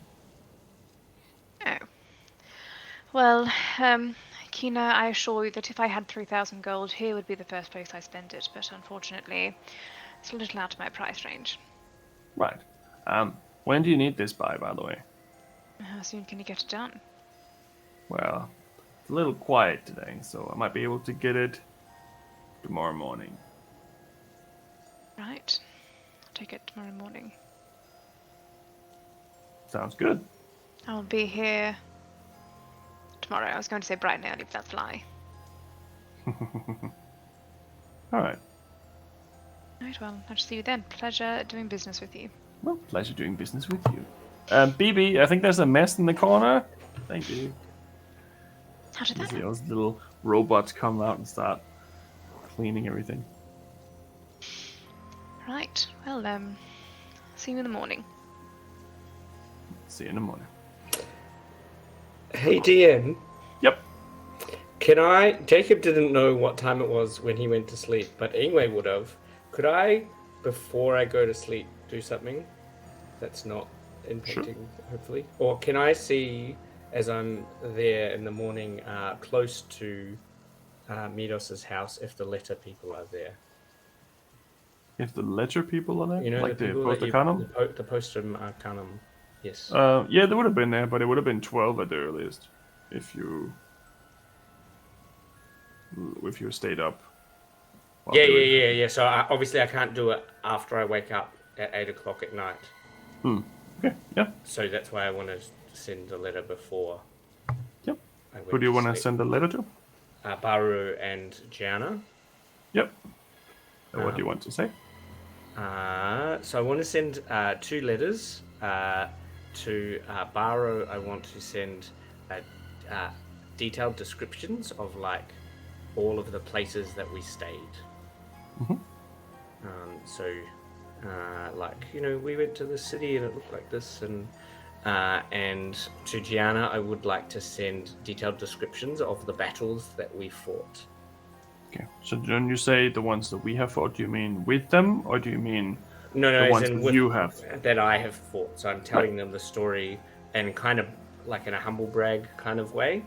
But also I want to hide a message by like, if you look at the letters, the last letter of each line, it says, I hope you are all right on your trip to Blightwood.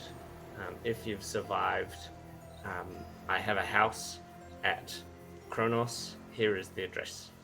It is 14 Cabaretta Street. Third wheel or whatever the address is. Dutchman. Yeah, no problem. We can definitely do that. We're gonna cost you 5 gold in total. Okay.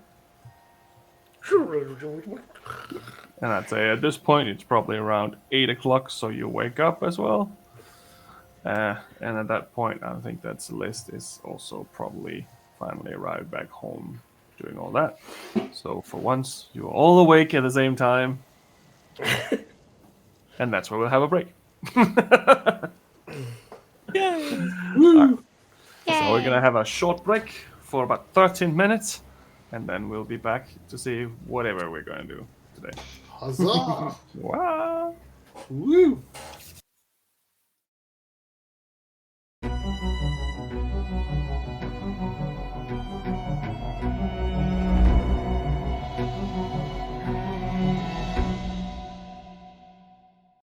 Are you looking for a more exotic or sophisticated choice in dice? You should check out Level Up Dice, the company of experts in specialty dice made from materials like semi-precious stones, aluminium, and even have options for wood and bone dice. The designs are so beautiful it's hard not to find something which fits your next character. Level Up is an Australian-owned company and also run the Level Up TTV Twitch channel focusing on broadcasting tabletop role-playing games. Follow a link below when purchasing from Level Up Dice. It will greatly help support our channel and also help an Australian local retailer. Level Up Dice, the sophisticated choice.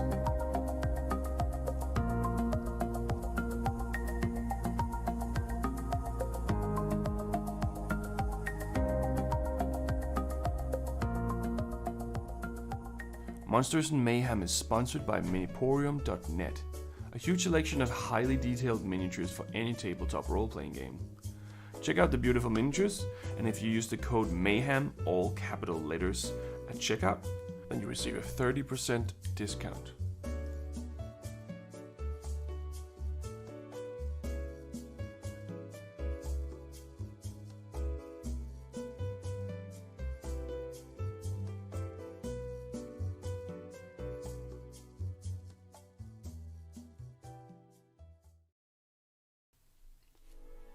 In the beginning there was nothing. From the nothing sprung forth a something. The something was not a who or it. The something simply was. The something began roaming the nothingness and found itself alone. In solitude the something became the somethings. Multiple somethings sprung forth of the something, each with its own voice and presence. The somethings, as great as divine as they were, all needed something to measure their own greatness by. They created the first earth, and by doing so, became gods. The first earth was not perfect. In fact, it had many flaws. Because it was made as a circle, most things placed upon it would fall off the sides into the nothingness. The gods grew furious about the earth, and they cut it in half to make it flat. The excess was simply pushed aside and forgotten, at least for a while. The second earth was perfect, flat and vast. Each god began to populate it with creations and land masses of their dreams. Each god creating beings of their very own. Soon the world was full of inhabitants, and they all began to watch over their creations with anticipation. However, many creations did not turn out the way the gods had hoped for, and a lot of animosity was born over the first few years. The creations would go to war with each other and even themselves. Some of these wars even spilled into the realm of the gods, where the gods themselves would command their creations to destroy another god's creation. The gods were eager to prove themselves better than another, and a long bloody war was fought throughout the first era of the first 3,000 years. A massive war for survival was fueled by the gods themselves as the world began to burn. They started to see their own mistakes. The gods made many sacrifices and separated some races from others by magic or by using the elements of nature. They tried to stop their creation, and slowly a peace of sorts came to be. And such the second era came to be, with peace and kindness as its goal. Not every god nor every creature followed the peaceful ways, and some even broke away from their gods after such events. But for now the god wars were over, having successfully separated their creation to an extent, minimizing the overall doomsday and averting full chaos. For almost another 3,000 years, the races had been completely separated.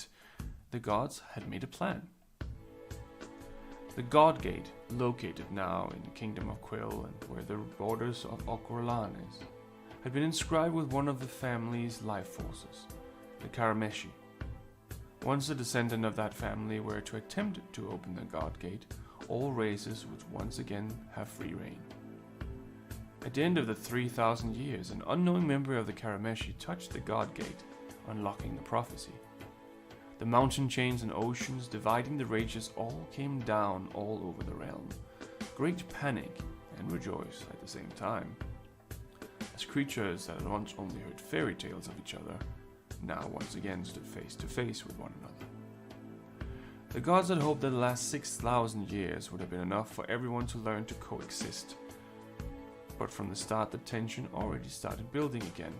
Wherever fragile peace was on the table seemed to crumble and regather from time to time. But the time of the wars was surely not over. There was now other entities who spread darkness across the world.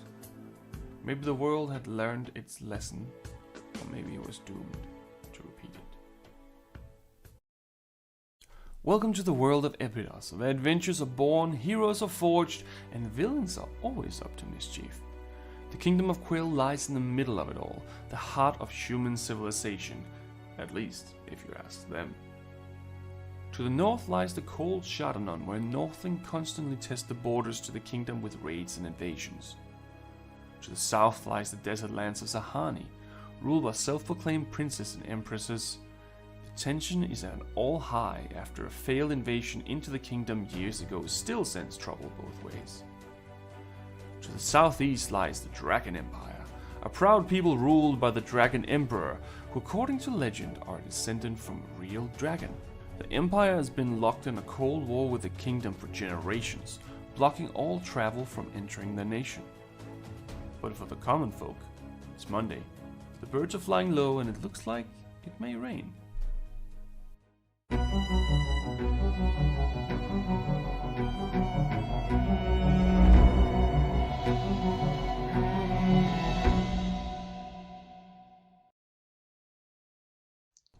Jean Ordenfall spent his childhood on his family's farm, just south of the Duvet Forest. His parents, Durden and Macy, raised him well, teaching him what he needed to know to one day take over. Financially, they did quite well for themselves, carting their crops to nearby towns and cities for sale, although the frigid weather that often surrounded their home did not make it an easy life. As is the case with most youngins living the farm life, Jean eventually sought to see what else the world had to offer, and so he left in search of what opportunities the neighboring city had for him.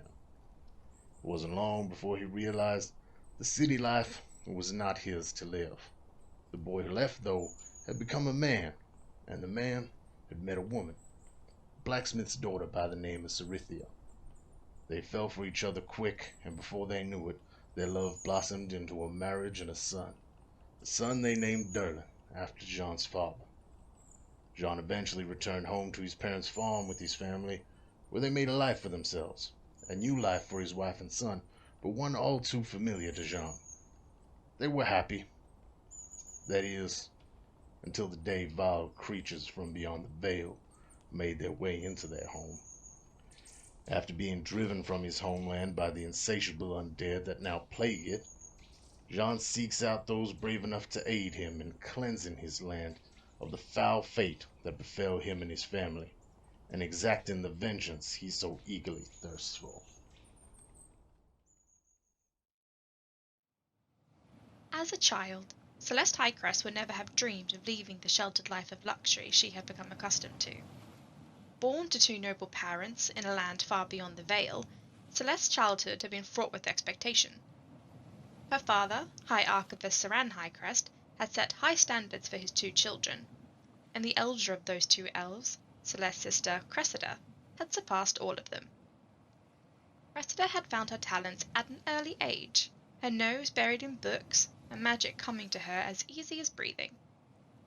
Celeste, however, had struggled in the shadow of her sister's success for as long as she could remember, never quite meeting the expectations of her father, and always the object of his disappointed glances. When the two elves came of age, they sat the entrance exam to join their father at the sanctum, to become mentored under his tutelage and scribe ancient texts in the archives.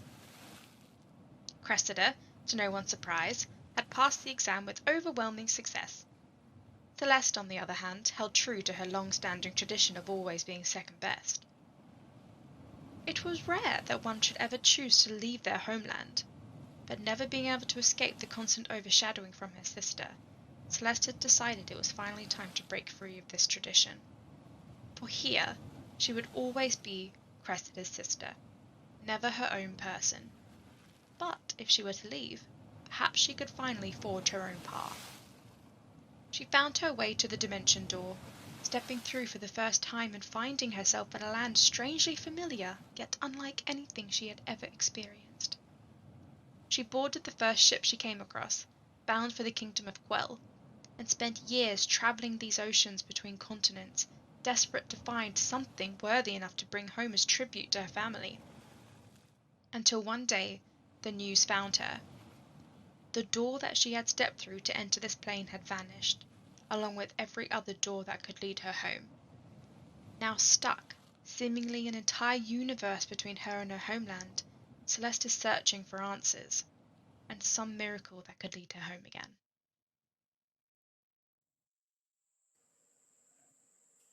A young half-elf, Tam Corthan grew up working the land with his father and learning herblore and healing from his elven mother. After a horrible childhood accident, he swore he would avoid violence, unless he had no other choice. When the war came, like every Corthan for generations before him, Tam enlisted to fight for his king. During the bloody battle for King's Helm, Tam's selfless efforts to heal his friends caught the eye of the celestial Aethia, and she became his patron, giving him the gift of celestial healing. His courage in battle did not prevent him from drawing the ire of his superiors.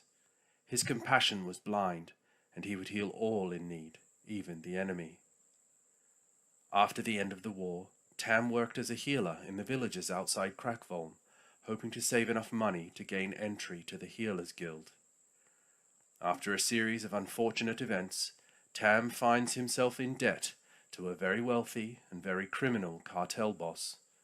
Pinned between his compassion and his new master, Tam tries to make the best of his situation, dreaming of a day where he can live his life in freedom.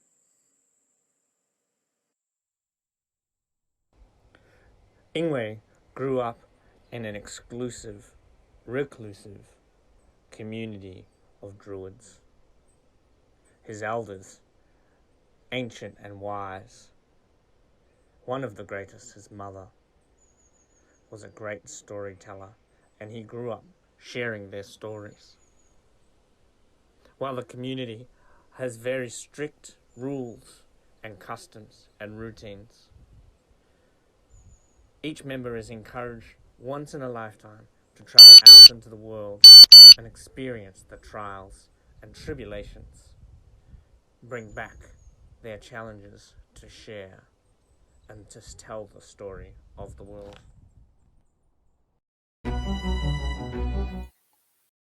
Thanks for the lead-in. Pizza time. We are almost done with that break. We're done with that break. Anyway, we are back once again. And everyone is finally awake at the same time at 8 o'clock next day. That took a little bit of catching up. 8 o'clock in the evening for those that missed it. So all of you can have a long rest if you haven't already clicked the button. I have Oh, not. yeah. I will. I have pressed. Oh yeah, I got my alright. 1 hit point back, baby. You're gonna need it. I realized how silly it was for me to be like, Speaking of yeah, I'll stay up. refreshed. Like the spellcaster that has spent all of his spells. Yeah, and I don't need a long rest because I didn't take any damage. Oh, wait. Damage is not the deciding factor. Not the only factor, at least. That's fair. Anyway, it is now 8 o'clock and everyone has been brought to awaken, or have come home from a shopping trip, or has been drinking a little bit in the kitchen, or has been doing dishes, or whatever that you have been up to. By the way, Celeste and Drakic, who would have partaken in the feast, you get the little buff, the little bonus from Jean's cooking. I believe it's still 3. I'm just confirming. I've gotten actually.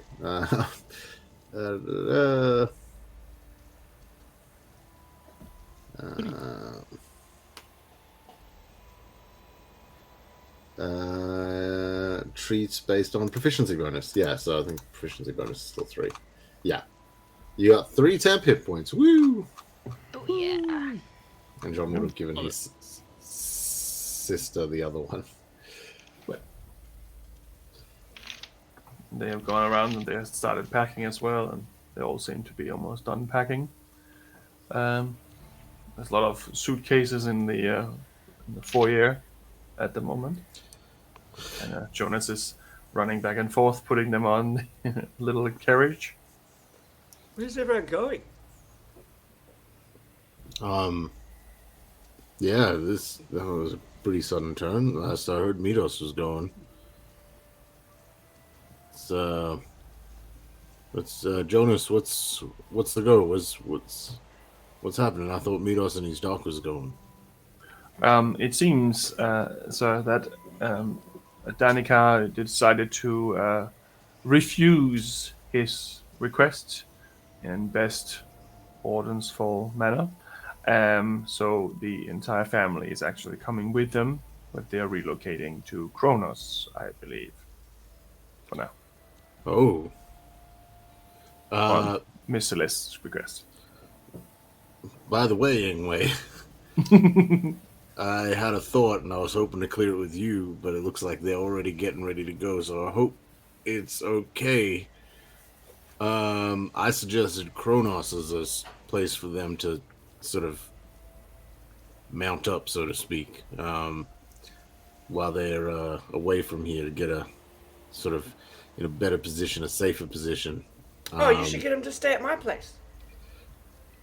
Perfect, because I suggested that in the hopes that you'd be okay with it. I was going to clear it before, but it looks like everyone's just taking it and run with it, so... I don't know. All right? It's not... I mean, now that I think about it, though, it's not a very big place. No, they'll be squeezing together. It was like 2 bedrooms from memory, right? There's, like, upstairs and downstairs. Yeah. And they're both... I think they're both one room. Like, the upstairs was one room and downstairs was one room. So when you say 2 bedrooms... Maybe 2 rooms? I don't know. I didn't get a good look over the place. I only really checked, like, 2 rooms. Is that all there was? Well, but you get them in touch with, the name slipped my mind. Mona. Like, she's got that room that's, like, a cool room. Maybe... Mana. Maybe... Looking at my notes. Maybe. Why do I name people? The room in the room thing. Yeah. We should let them know. Maybe get in touch with Mana and speak with her. Oh, anyway, Midos is rich. He can just buy a house or something. Yeah. I don't fully know the circumstances of that.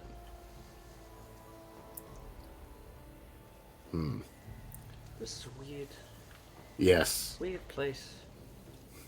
Yes. That's why I like the simple life. That's why I like my farm.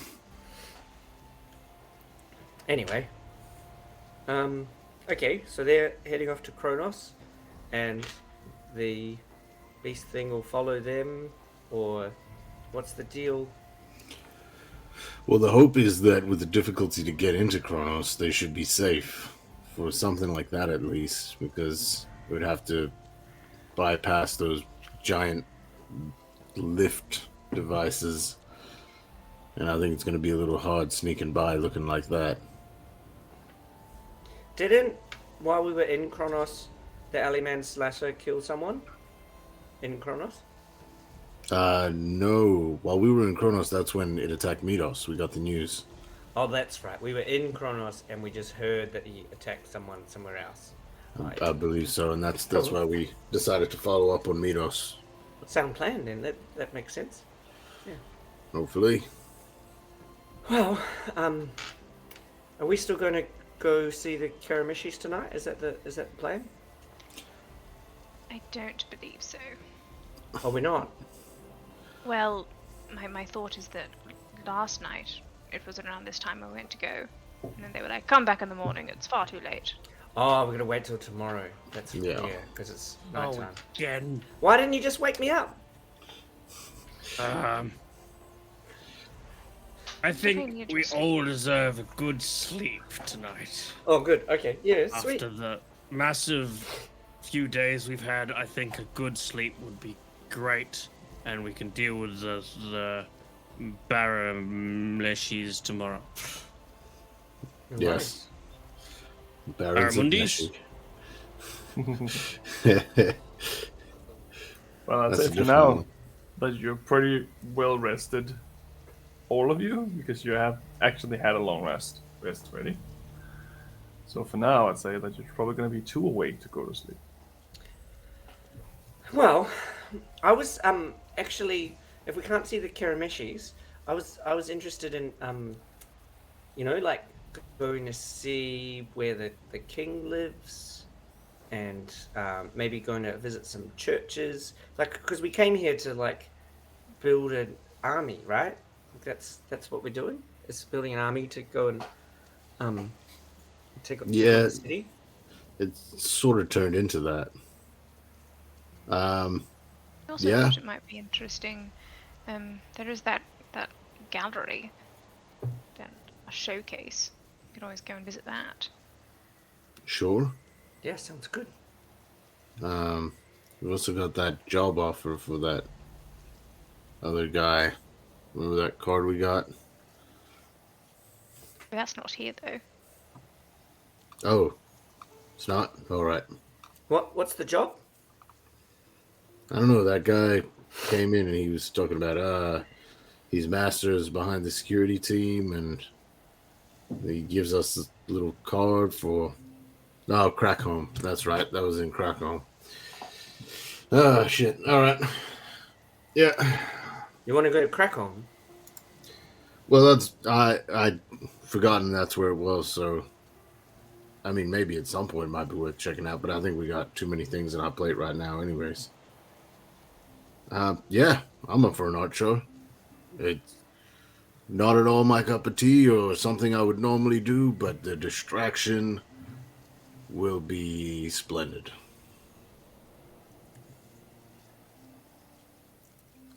So, Was it still What open sort when I of- came back home? Yeah, it's still open. It's open until midnight. Ah, cool. what sort of art? Is that an art show, like boats or shields or engraved axes? Potentially. I think it's a showcase of all different types. I didn't really get a good look at it, but art can come in many forms. It could be, finger painting, or it could be marble sculptures. I'm not quite sure. Finger painting with blood? Potentially. Should we be dressing up in like the fancy clothes that we took, that we wore last time that we were here? I think it might be a little ostentatious. Oh, okay. Sean's head bounced out a little, just like an inch or two.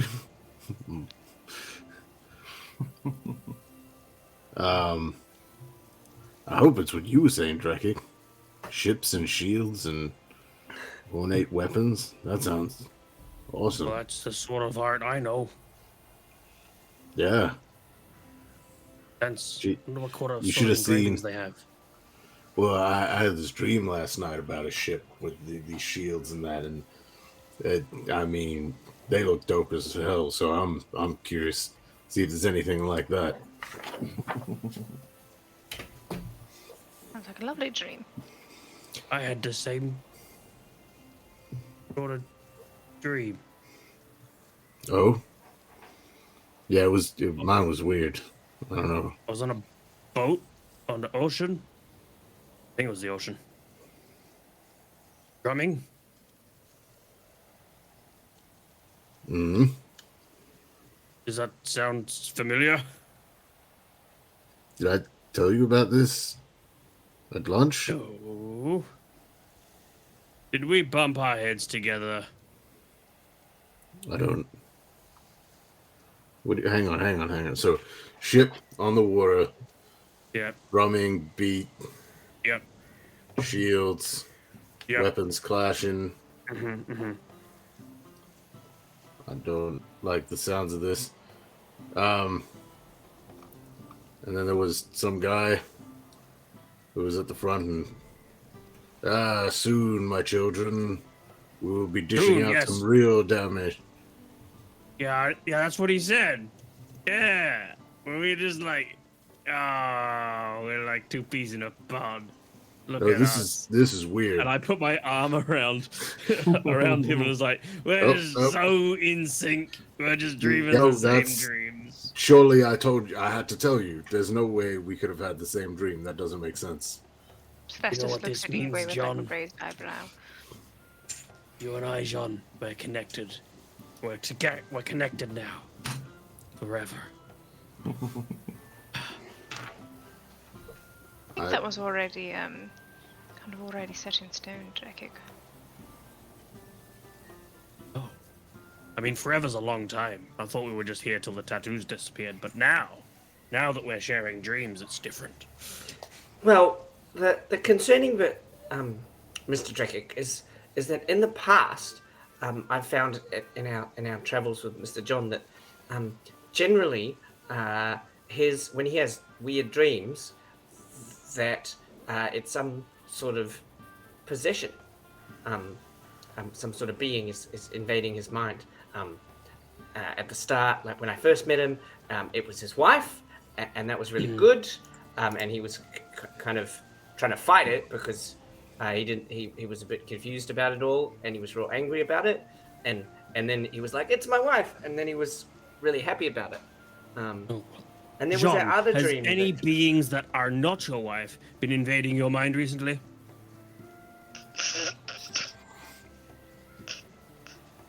Invading? Well, like, have you had any other dreams that, like, where you've been spoken to by, otherworldly beings? Like dreams, asleep dreams? Yeah, like that boat one you just told us about. I don't I mean, know. I'm sure I have all sorts of conversations in my dreams. No, you can just say no.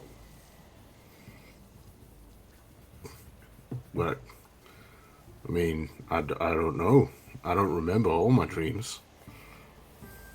Well, I feel as though you would remember if you were being spoken to by, like Ingwe said, a possession type creature. I would remember. Yeah, so have you?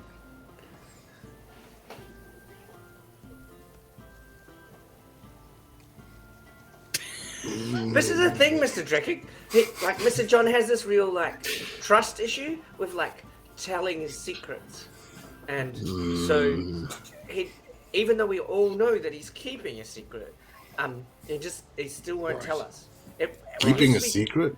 We used to travel with this guy called Tam, and they both, like, had this, like, weird toxic masculinity thing going where they, like, kept secrets. And it didn't make me feel very good, but And then I tried to keep secrets, and I think everyone knew what my secrets were. And Right. I don't know. It seems like a guy that doesn't understand magic probably should consult the people that do understand magic when he's dealing with it. So, I'm confused. are you trying to say, and all that John's trying to keep a secret, but he doesn't want to tell us he's keeping a secret? Is that right, John? I don't know if that's what Ingway's trying to say. Is that what you're trying to say, Ingwe? Yeah, Mr. John keeps a secret all the time. But then we signed that contract thing, right? And then it made him real weird about it. Like before, he used to just explain it away with like an earthy charm, like, oh yeah, you know, macho, don't want to talk about my feelings. And then now it's like he does this weird thing where it like looks like he's constipated, and it's I mean, it's quite obvious. I mean, like what he's doing now? Yeah, can't you see it? Right. Yeah, I do see that. Right. So what you're saying is the polite thing to do is not to pry and continue. I don't know. I'm polite. It's not really. I think we all had an understanding, kind of when this happened, that if it wasn't going to, put any of us in danger, then there was no reason to speak about it. I think we all had that agreement at the beginning. So if he's not wanting to share, I feel as though I'm comfortable with him not wanting to share if he doesn't believe it's going to put any of us in danger or anything like that. Yeah, that's what Miss Celeste said before when they were keeping all their emotional baggage secret things, and then I'd just tell everyone everything and then feel bad about telling everyone everything because, yeah. So anyway, you don't have to tell us, Mr. John, unless it's like. John, it's okay. I know what's happening. Right. Understand why you don't want to share it with us. I know it's deeply personal. I just want you to know I did see him as well.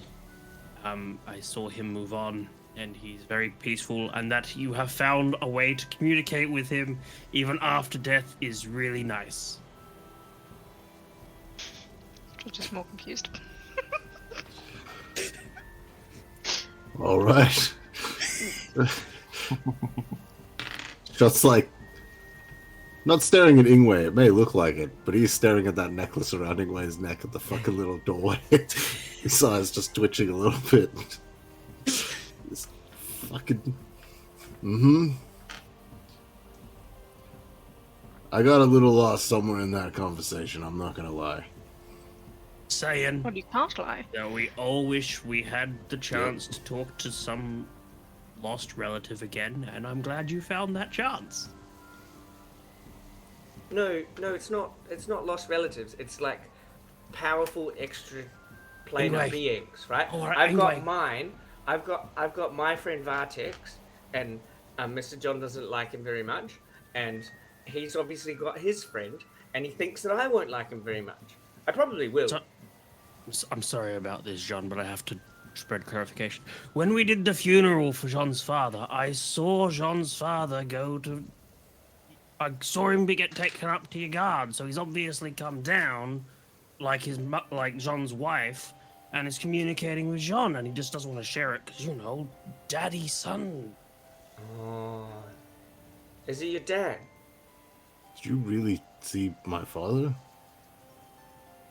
Yeah, I just, I thought it was kind of personal, so I didn't really say anything. I mean, you see him right now, so that makes perfect sense. That's why yeah. I mean, it is personal, but look, I don't know what to say in all this. This is, I just don't know what. You trying to ask me something, or am I? No, it's completely fine. Well, I understand. You keep your secrets, But I understand.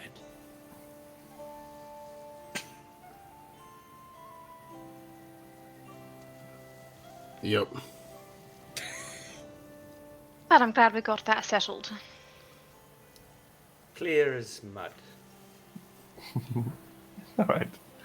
So where would you like to go? Should Sean we? is like staring into space, whatever's happening now. For the next hour, he's probably just going to be following, staring into space, just thinking about that conversation, what he could have said, what he should have said. Fair. Yeah. Yep. Should we get ready and go to the exhibition? Could be well, you want to get a little culture, and perhaps there might be some interesting tidbits that we can pick up. I mean, if we're almost knee deep in lore and legend at the moment, that has quite a standing in the art community. So you might even pick up a few bits and pieces while we're there. Well, I would like to find out how we get access to the King's collection. So, that'd be good. I was meaning to ask Midos, but they seem busy. So, but yeah, like part of my research that I'm conducting, I found out that the King's collection has some of the stuff for the. So, if anyone hears anything, that'd be great. I don't know these social scenarios and how that works and stuff. Maybe can we just go and talk to the king and say, can we? Is that a thing we can do? Especially given the most recent circumstances, given that half his family was annihilated yesterday, I feel as though getting in front of the king would be a rather difficult situation at the moment. I don't want to talk to the king. I just want to read his books. Yes. I might. I'll have a think about it. I have someone that I can ask. Cool. Been a while since I've spoken to them, but ask them.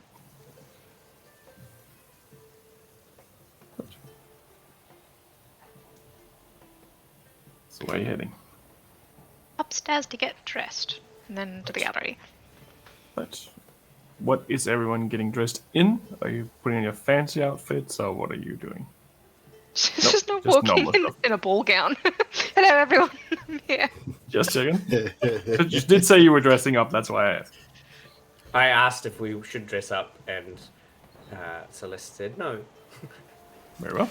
She's just walks getting in. out of like full armor. Like she's just wearing like normal clothes that you would expect to just see people walking around in the city. But normal But she'll clothes. have her stuff in her bag of holding because she's paranoid as hell. Right. What about Sean? John walks into his room, sits on the bed, slowly staring forward until people say they're ready to go, and then gets up, still in the clothes he was in, and slowly drifts to the back of the group. Right. And Jackie? Drekik is going to sort of sit around awkwardly because he doesn't really have any other clothes except for what he's got. Right. Yep. And then when everyone's ready to go, we'll go. Right. And what about Ingwe? So, Drekik,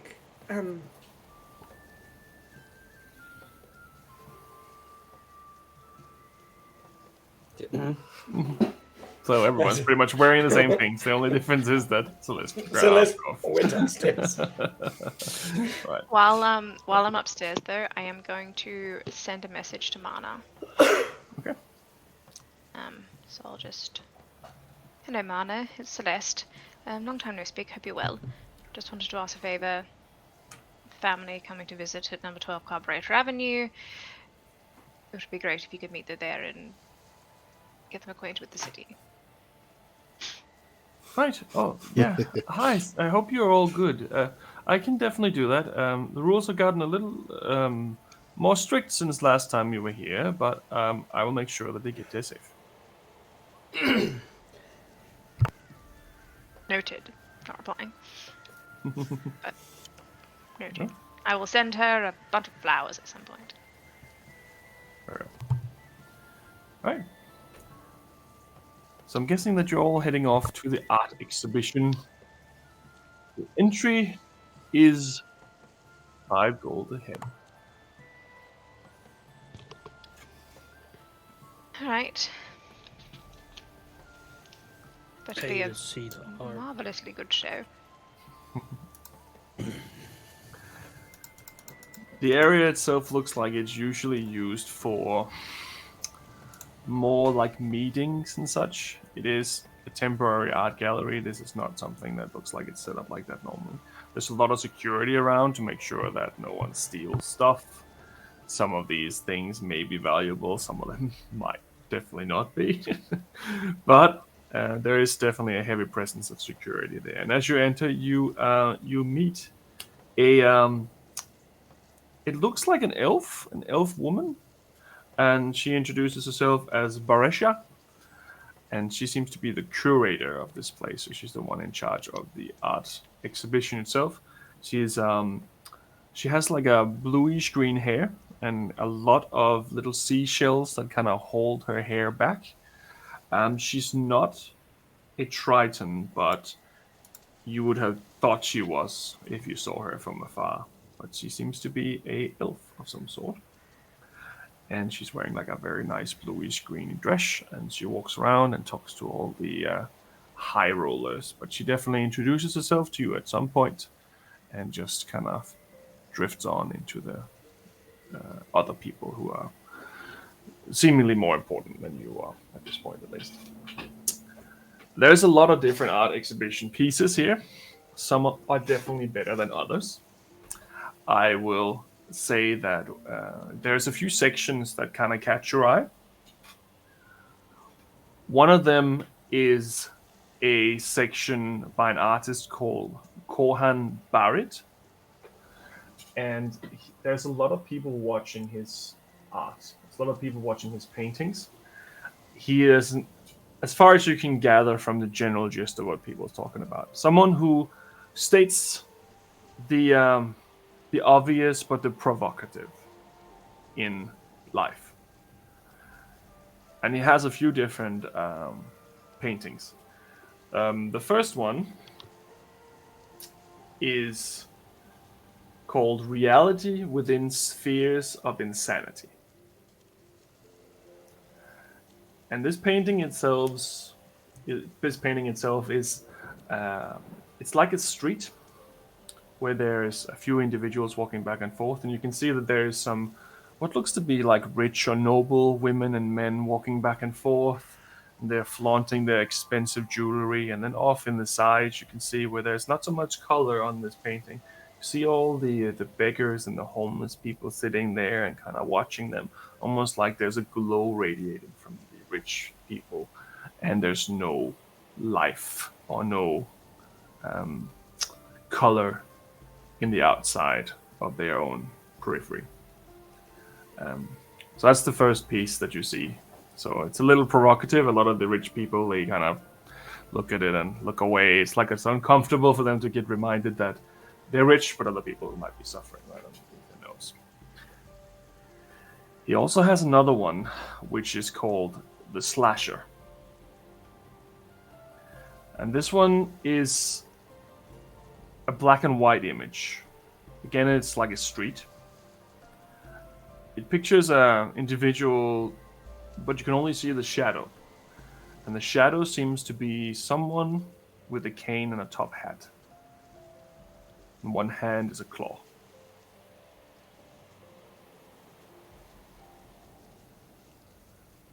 You can see the shadow is forming almost like the main character of this portrait. But in front of it, you can see what looks to be a scared woman running away on the street. You see another piece called The Protector of the Realm. And you see what looks to be a soldier in full plate mail armor with long white hair, and his face is a skeleton with green eyes glowing. And he seems to be sitting on a throne, which seems to be the throne that has sometimes been drawn as the king's throne. And again, very provocative. A lot of people are looking like that's not fair. That's not okay. You can't do that. That's too on the nose. There's another one called the Truth Seer. This one seems to be a canyon where there's a crowd of people worshipping an entity on top of this canyon. The creature itself looks like a black demon twisted body. And it seems like the canyon itself almost forms an arrow pointing towards the creature. An arrow of stone.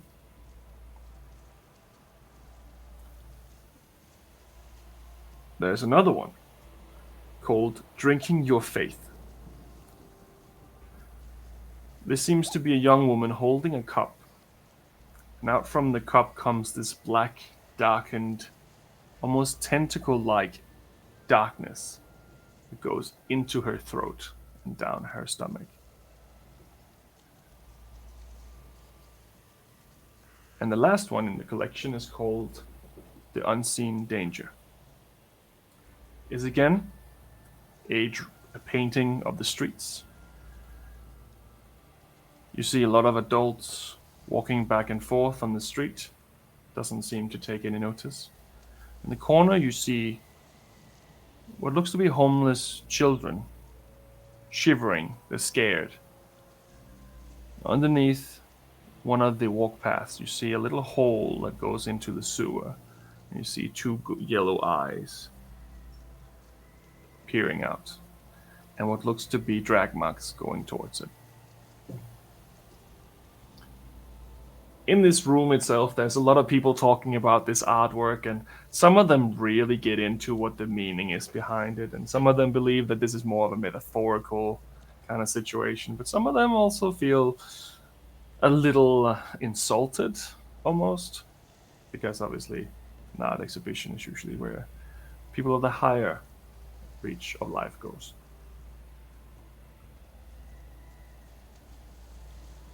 Next to that, there's another art exhibition by a orc called Numa Ascalota. It looks a little bit more like someone has painted with their hands than someone has used a brush. And it's not so much painting as it is words. It seems to be various art pieces that are poetry. The first one you see is called Thoughts of Numa. And what the text says is, food is to life what water is to boat. Sun is to garden what dirt is to plant. Oranges are orange. An orc, not just an orc. Orc is powerful. Meat on Monday is still meat on Sunday. And the general collection seems to be relatively focused on food. And there is some people who have a hard time not laughing a little bit of this, but they are trying to be respectful considering it is a art exhibition. There is another art piece on its own, which is just one piece.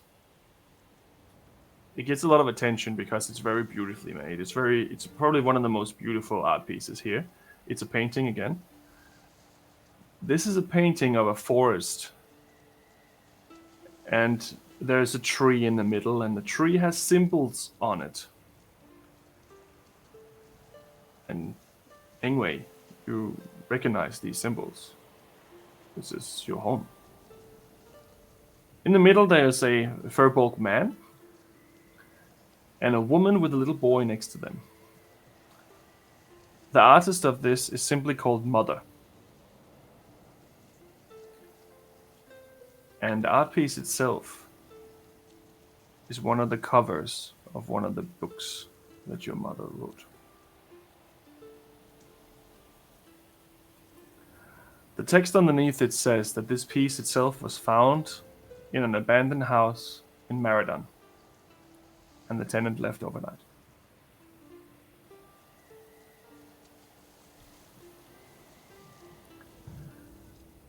There's a lot of other pieces of art that aren't really that interesting. Some of them are not that good. Some of them is a collection of homeless children who have made their own paintings. Most of it doesn't look that great. They didn't have a lot of artistic skills. Every now and then there's a few interesting pieces that looks nice. You get some comments. There's a little bit of finger food and hors d'oeuvres, and you get a little bit of some drink going actually, as Barasha goes around and makes sure that everyone has something to drink and enjoy the environment. At some point, some music comes on as well. There's another section that you almost missed because there's so many people standing in front of it that you don't really see the entrance to begin with. The series is called Skybreach. And the artist is Carstein Cremera, which is a name that you have heard before. The first image in the series is called The Drylands. It's a desert landscape painted at night. There's camels and caravans leaving and entering a city. In the center, there is an enormous square structure. There's a lot of lights coming from it. It is a building. It just looks a little bit out of place. Above it, it looks like there is a meteor about to hit where the city is. Like a shooting star. And Drekike and Engway, it is not a meteor. It is not a round piece of metal. It is a square piece, similar to those images you saw in your vision or on paintings of the key.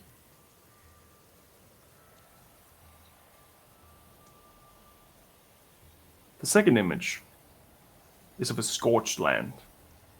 In the distance, there's a banner with two axes crossed over a skull.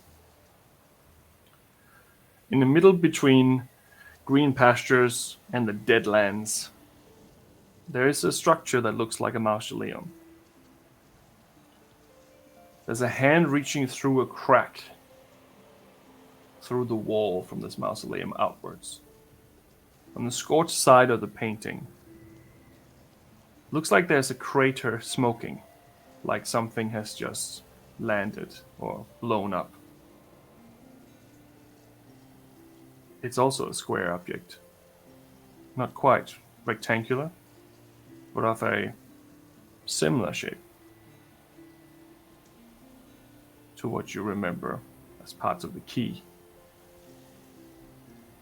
This one is called the Falling Star. The third image is of a boat in the waters. Tall mountains of white. On top, there is a white and gold lighthouse shining down across the sea. The sailors all pointing at the sky as they see another meteor falling into the sea near the mountains. This one is called the Ocean of Gifts. The fourth image is an image of the night sky. The four moons, very brightly painted in color, with starlight across each of their surfaces. But one of the moons has a little spot on it. A tiny little square. This is the purple one. And anyway, you would know this as the Paradoxa. This art piece is called The Mosquito's Journey. And the last and fifth image is a group of men and soldiers digging a hole in the ground, and one man crawling up a ladder victoriously, holding a black square object in his hands, showing it to a younger man and a woman.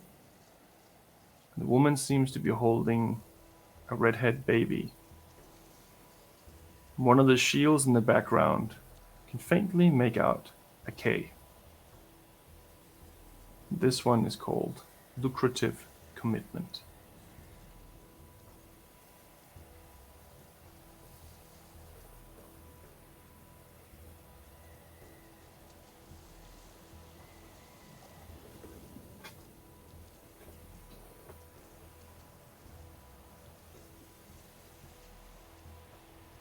And there you go.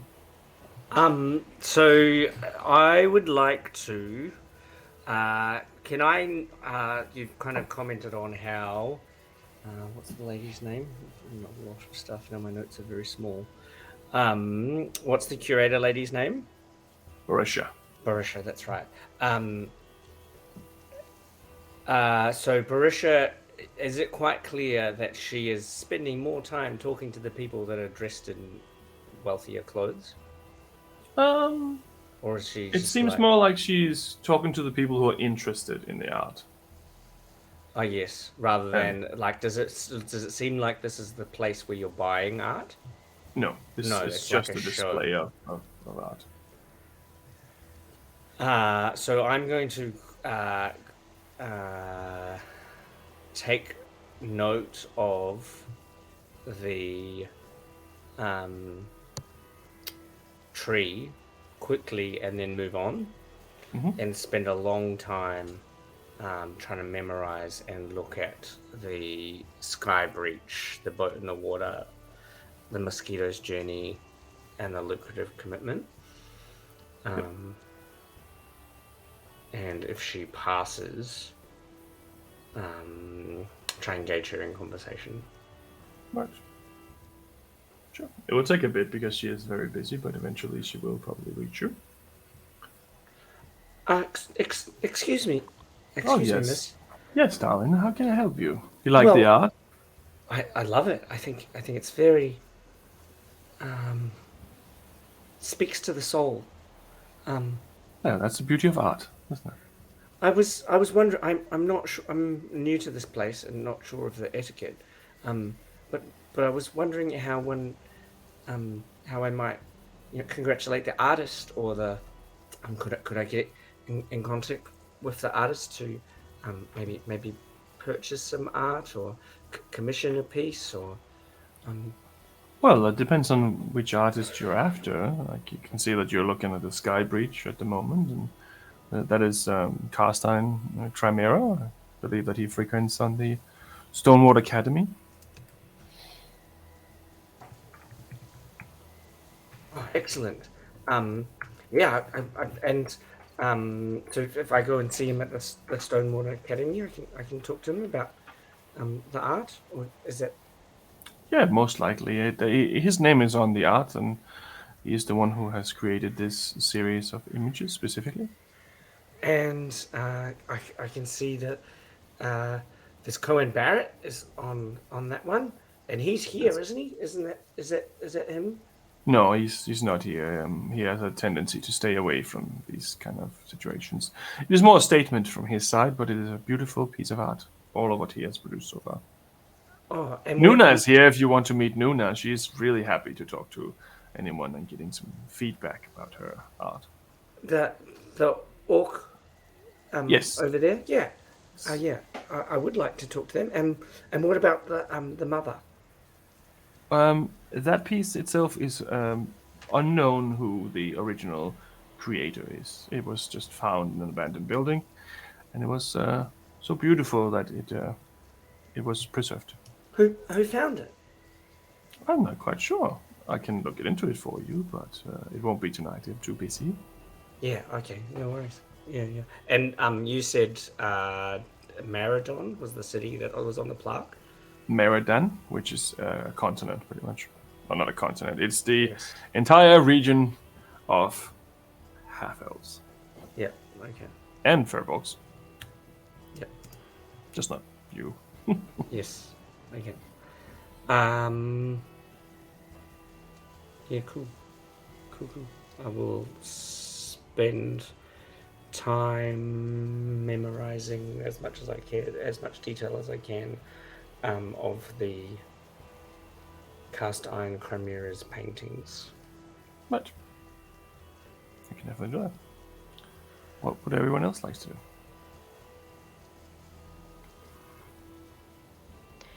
Celeste is just going to wander and kind of look at each piece in minute detail, just like study. You know, I should probably spend, depending on how long we're here, probably spend the entire time going up to each piece and like analyzing like the different techniques that we use to paint them, like brush strokes, and just trying to. She's just observing all of them. I guess kind of evaluating them with her eyes and just kind of getting the general value of each of the pieces and the skill of the artist, I guess, as well as ascertaining the meaning behind them. She's just... Right. No problem. You can make a general insight check. Oh, good thing I'm so good at insight. I rolled a 3. That's a 7. I mean, it looks really well done. Of all the paintings here, this looks like some of the most higher qualities. Looks like they spend a lot more time on these specific details in every single little nook and cranny of the art.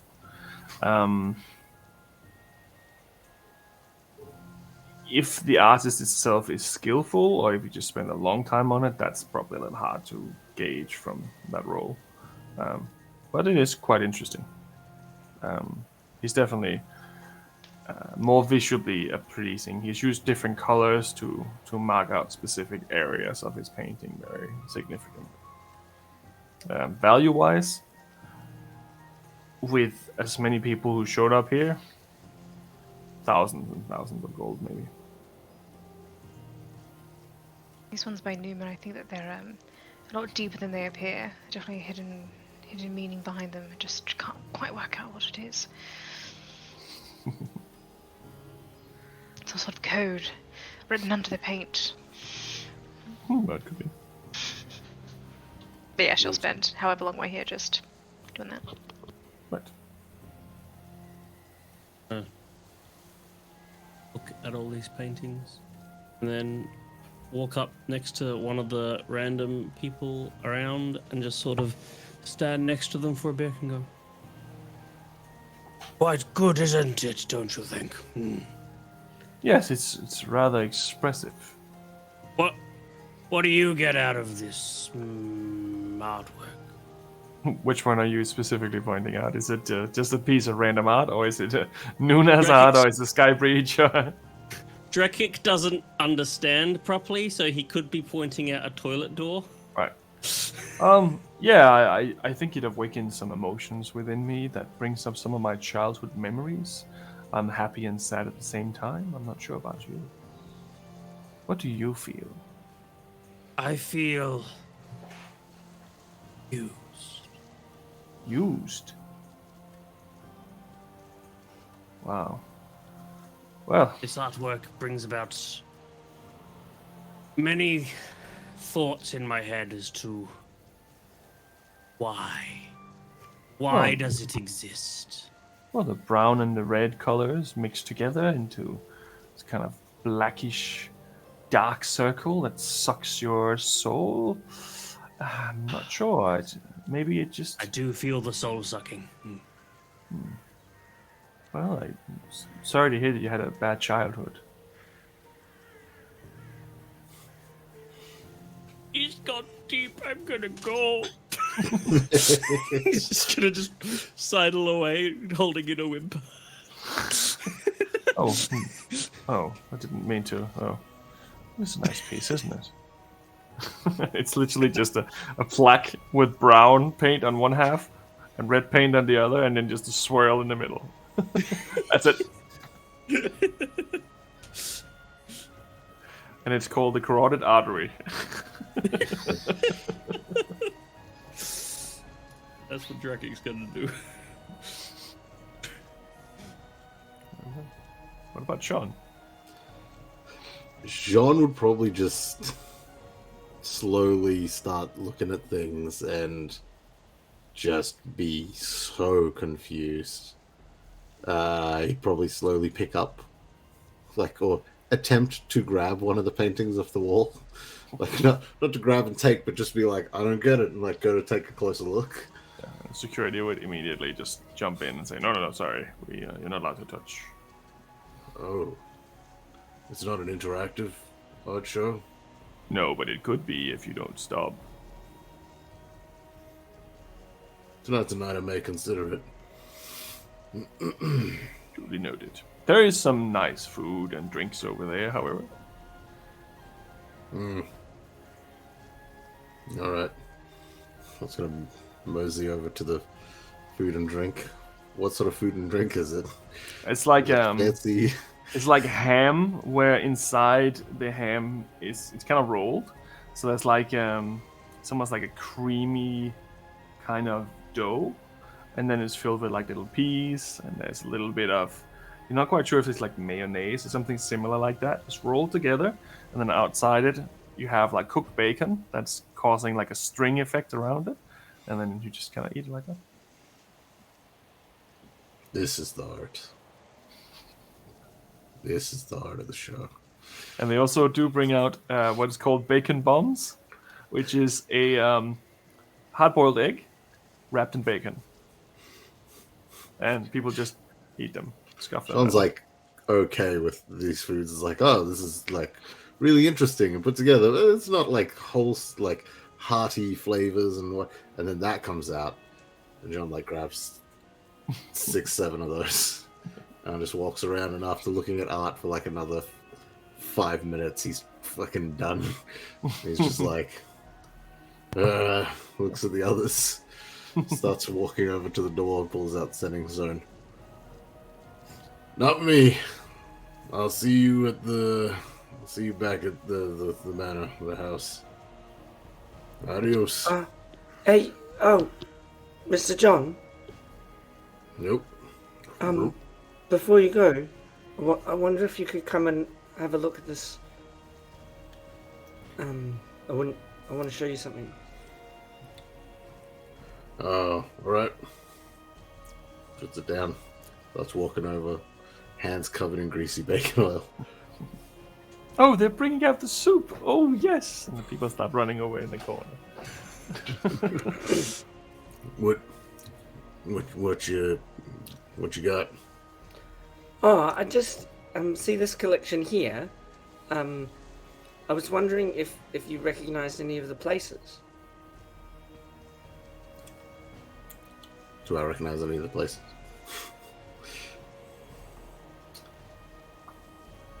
I would say make a history check with disadvantage. Not bad for disadvantage. Now to check the modifier. History. I'm gonna ask the other two. 12. Right. No. Yep. Doesn't ring a bell. None of this is in a region that you have seen. So like lean forward, almost poking it with a greasy finger. I mean, you've seen the moon. You've seen the moons, but that's the extent of. You don't even know what the name of that moon. Nope. I mean, that's the moons. That could be anywhere. Nope. Unrecognized shit. Well, just pay attention, because I think we're gonna go to some of these places. I think that's the plan. Anyway, have a nice night. I'll catch you when we go. All right.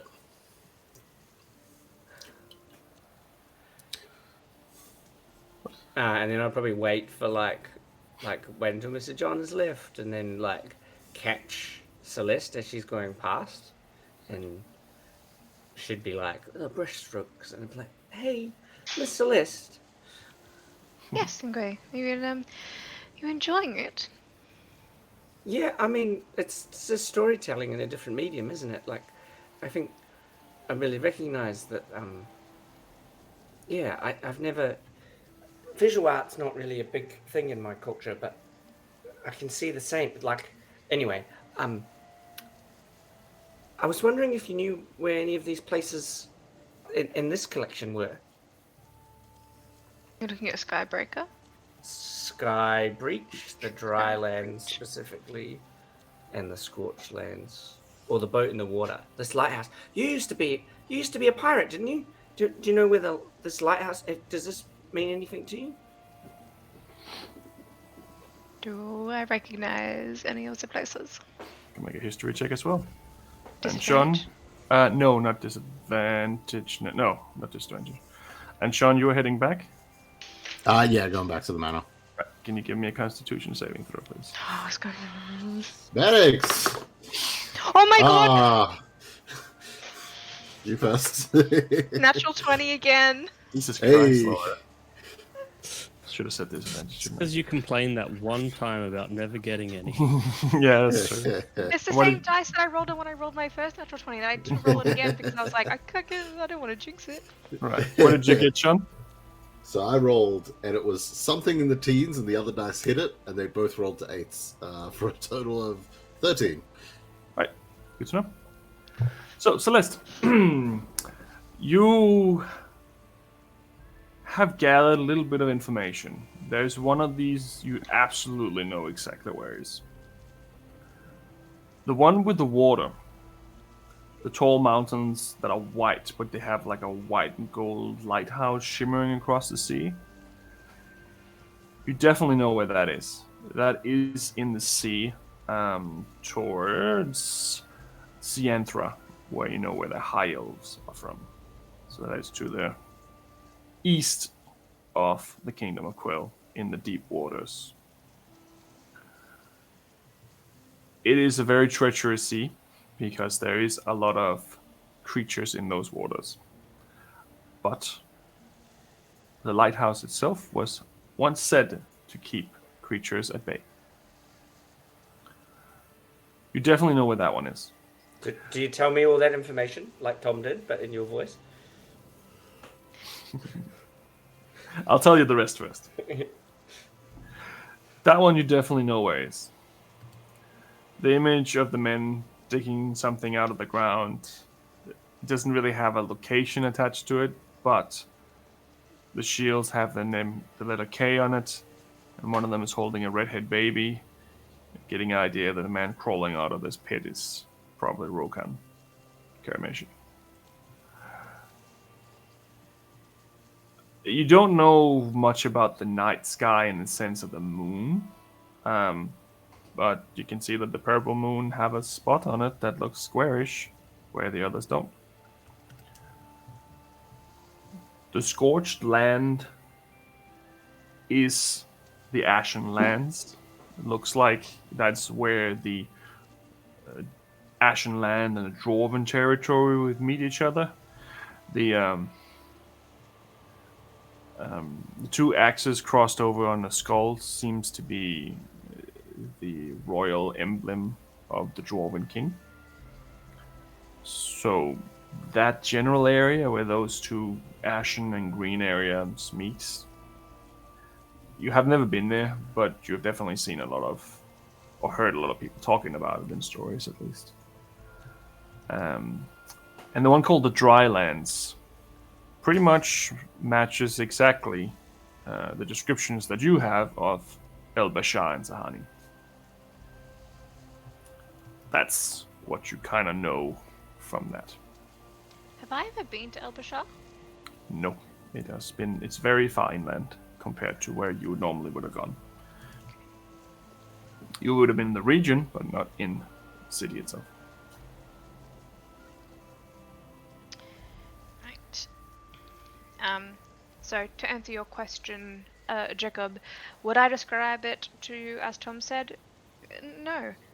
Celeste is very theatric and would tell it to you in the form of like a story. Yeah, I cool, guess cool, like each cool. of the, yes, this is da da da. The myths say that blah blah blah happens here and blah blah blah, and this is a tale from blah blah blah. Like she would go on like a 5-10 minute rant about each of them for someone who doesn't know anything apparently about art with a really shitty insight check. She knows the folklore and legends and stories. So, in a roundabout way, she would tell you. I'm here for that. Anyway, is like way on board. Okay. What did you mean when you said earlier?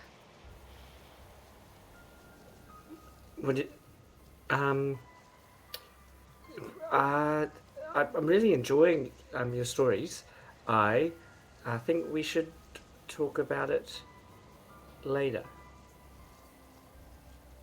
Thank you so much. Like, I'm really appreciating the art. There's just something specific about these that I noticed that I do want to share with you, but maybe in private. Right. Okay. Hey guys, can we go? What's the matter? I don't like our expeditions. What happened? They're Why? emotional. Wish I could Random- experience my first time again. I know it can be overwhelming. A random dude, like, he got me so well, and it was only a brief conversation about the art piece. I feel as though I don't know where Jean. Did you say he was going back back to the house? I was so Yeah. caught up in looking at Numa's work. I missed it. Yeah, I mean, you seem really down, Mr. Drake. Maybe you should go back. I'm gonna stay if that's all right. But you can go if you want. I'm gonna go. I've had enough thinking about my childhood. I'm good. Oh, Drekik and Celeste will kind of lean forward and give you a hug and pat you on the back and go, just remember, who you were does not define who you will be. I'm glad that you're with us. And what you went through made you who you are today, and I wouldn't change who that is for a single thing. And you get a point of bardic inspiration as you leave. Thanks, Celeste. Where are you heading? I'm just gonna head. Where would home be? I guess it's at that tower. I'm gonna try and head back towards the tower that we've been staying at. It's not a John's- tower though. It's just a mansion. Midos's mansion or the little kid's house. Yeah, Nidos's mansion. Yeah. Cool. I need you to make another Constitution saving throw as well. Ooh, that's not good. With inspiration if you want to use it. I don't know if it's gonna help, but is it D6? No, it's a D8. It's a D8. It might help. All right. Okay. Cool. Nope, that's not gonna help. Constitution. So I rolled a total of 8. Good to know. The remaining 2.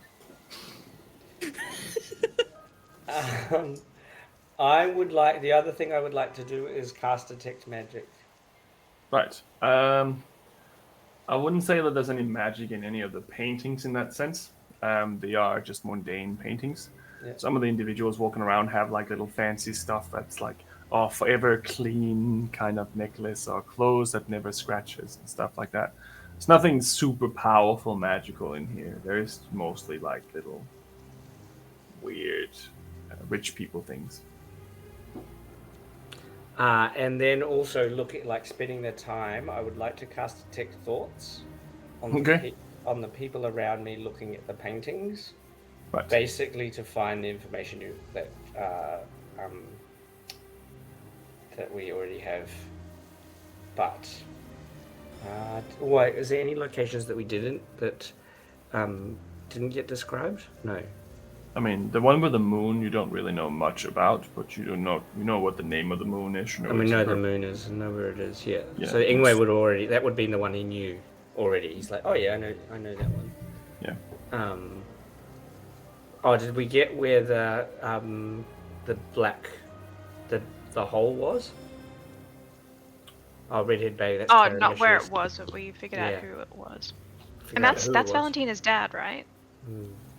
Great her grandfather. mom and dad and grandfather. So Rokan is not her dad, but her grandfather. And I've got his book, don't I? That's Gideon. That is his father. No, sorry, that is his son. Sorry, Gideon is Valentina's dad, and Rokan is her dad's dad. And I've got her grandfather's book that he was writing with all the scribbles and the insane and the three people writing the same book. But it's not her grandfather; it's her dad. So Gideon, who wrote the book, is her dad. Why have I got in here that it's her grandfather's? But I'm so. I might have mixed those two up, but My inventory. he is the grandfather. Rokan is the grandfather. Gideon was the dad. And Rokan is the guy that we saw when we went to go visit. Well, not saw, but You're trying to get to see him, okay. Sorry. and he is the one on the painting crawling out from the thing.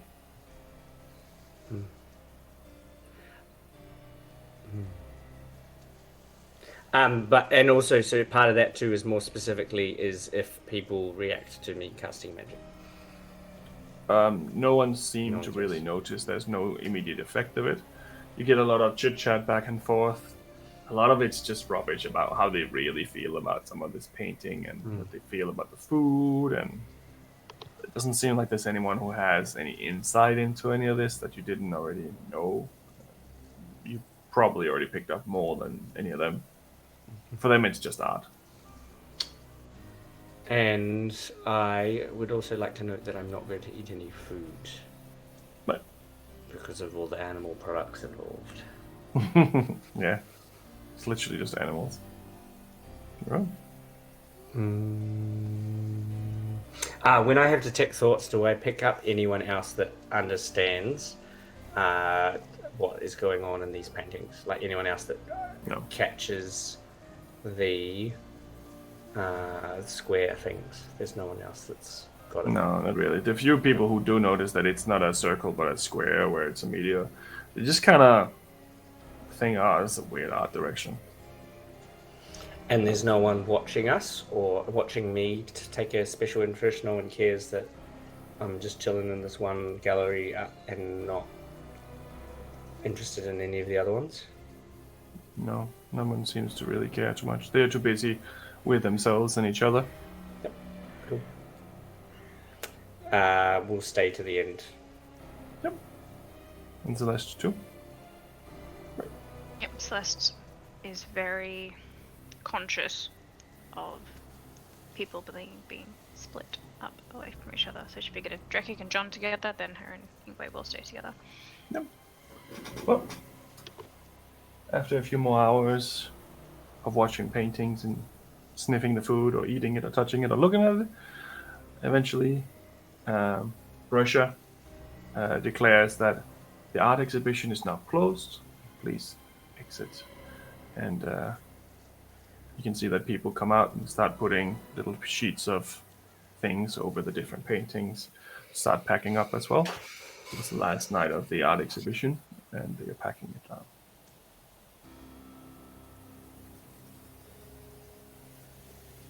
Well, I'm glad that we got to see this before it closed. Interesting. Where does it all go now? I suppose back to the homes of the collectors who have it, or back to the artists themselves, or wherever. Back to their home. Or perhaps onto a new gallery. Perhaps they're moving to another city. Maybe we should ask. Yeah, let's. I actually did want to show you Marisha something. So yeah, Who? let's ask. Barisha. Oh, yep. Sorry, I thought you said another name. Right. Yeah, absolutely. I'm sure she's probably still around here somewhere. She's still there, just ushering people out slowly. Excuse me. Yes. where's the collection? Where are you going next? What happens next with the paintings? Oh, for now, this was the last day of the exhibition itself, so the paintings are going to go back to their respectable owners, and then we will regather them if we do another exhibition with these specific pieces. Oh, cool. Who owns? How do we know who owns them? Is that It depends on who made them. The owner is whoever made them, the or artist? whoever it was sold to. Yeah, cool. I just like there was that piece with the forest and the tree in the middle. Yes. I was wondering if I was wondering if I could talk to that person who owns that one, because it's Right. I have a piece that's similar or something. Interesting. Yes. I remember we talked earlier. I can definitely get you the information, the contact information. It was just take a little bit, I think. Is there a best way to contact you? Can I send you just some post or some? Yeah, if you use the Postum Arcanum, that they usually get to me pretty quick. No problem. I can definitely do that. I'm sure the artist would love to, or the owner would love to hear about your version of your art piece. Well, yeah, I actually have it with me. And I'll pull out the book. Huh. See? It's very similar. Is it? And then, is it exactly the same? Or is there Exactly the same. differences? Yeah. Yeah, yeah. Well, I mean, maybe I'm not aware, but maybe the owner has given the rights to use it for this book. Maybe, I don't know. That's not really something I know much about, but it does look like it's definitely the same piece. Yeah, that's mainly what I was interested in. Is which came first, the painting or the book? I wouldn't know. I have to figure out who made it first. I'll figure it out, and I will send you a message within the next probably 24 hours, if that's okay. Yeah, no worries. Yeah. I've got all the time in the world. Sounds good. I will get that sent to you as fast as possible. And what about if I wanted to be an artist? Like if I wanted to make things. Oh, I mean, you can always make things as an artist. I specifically will pick pieces I see here and there that to go into this exhibition, and next time it will be different pieces and such. And is it always painting, or could we do? Oh, like, it could be anything really. Usually it is. Yeah, sculptures is a good part. We had some of that before. okay. Well, have you? Nah, actually, don't worry about it. Have a nice evening. Well, you too. Thank you. Please, we'll be heading off soon now. And I put the pamphlet that I was about to give her back into my pocket. Right. Very well. So, what are you two doing now? You're leaving, going home. Not really tired yet. So I've only just woken up. Are you quite tired, Ingwe? Nah, like only woke up 4 hours ago. I mean, I'm pretty good at meditating, so I could probably. We should probably not get too out of whack. Let me think. No, I We was just usually have thinking. breakfast at 10. I reckon if we have a couple more hours, we could spend a couple more hours together. That'd be cool. I was thinking, last time we were here, we were in a little bit of a rush, I suppose. So it would be nice to kind of just walk and get a lay of the lands, and I thought we could pop by that Panthera Stride again. Now with your abilities, it seems to be growing, especially since you've been turning into bears and things lately. Thought it might be a good opportunity to maybe pop by, just have a look at some of the animals. I think they had lions or tigers or something there. It might be interesting to have a look at. Yeah, definitely. Yeah, let's do that. Let's go and walk the city. Remember, I'm still trying to find out about the king and where his like maybe he's got a library or something. Maybe we can figure that out just by wandering around. definitely think he does have a... I don't know if it would be a library, but there would definitely be some sort of room that he keeps under lock and key. Yes, I'll have to have a think about it. I used to work with someone a very long time ago who was in acquisitions of various... kind of like that curator back there. So if I can get in contact with her, perhaps she might know of a contact that we can speak to about getting access to restricted items, perhaps. It's a long shot, but worth a question. Oh yeah, well, sounds good. And can I do a perception check to see, like, I'm assuming we're wandering the city now at midnight. Can I do a perception check can I look around to see if anyone is watching or listening or following us? Right. Make a perception check. Very good.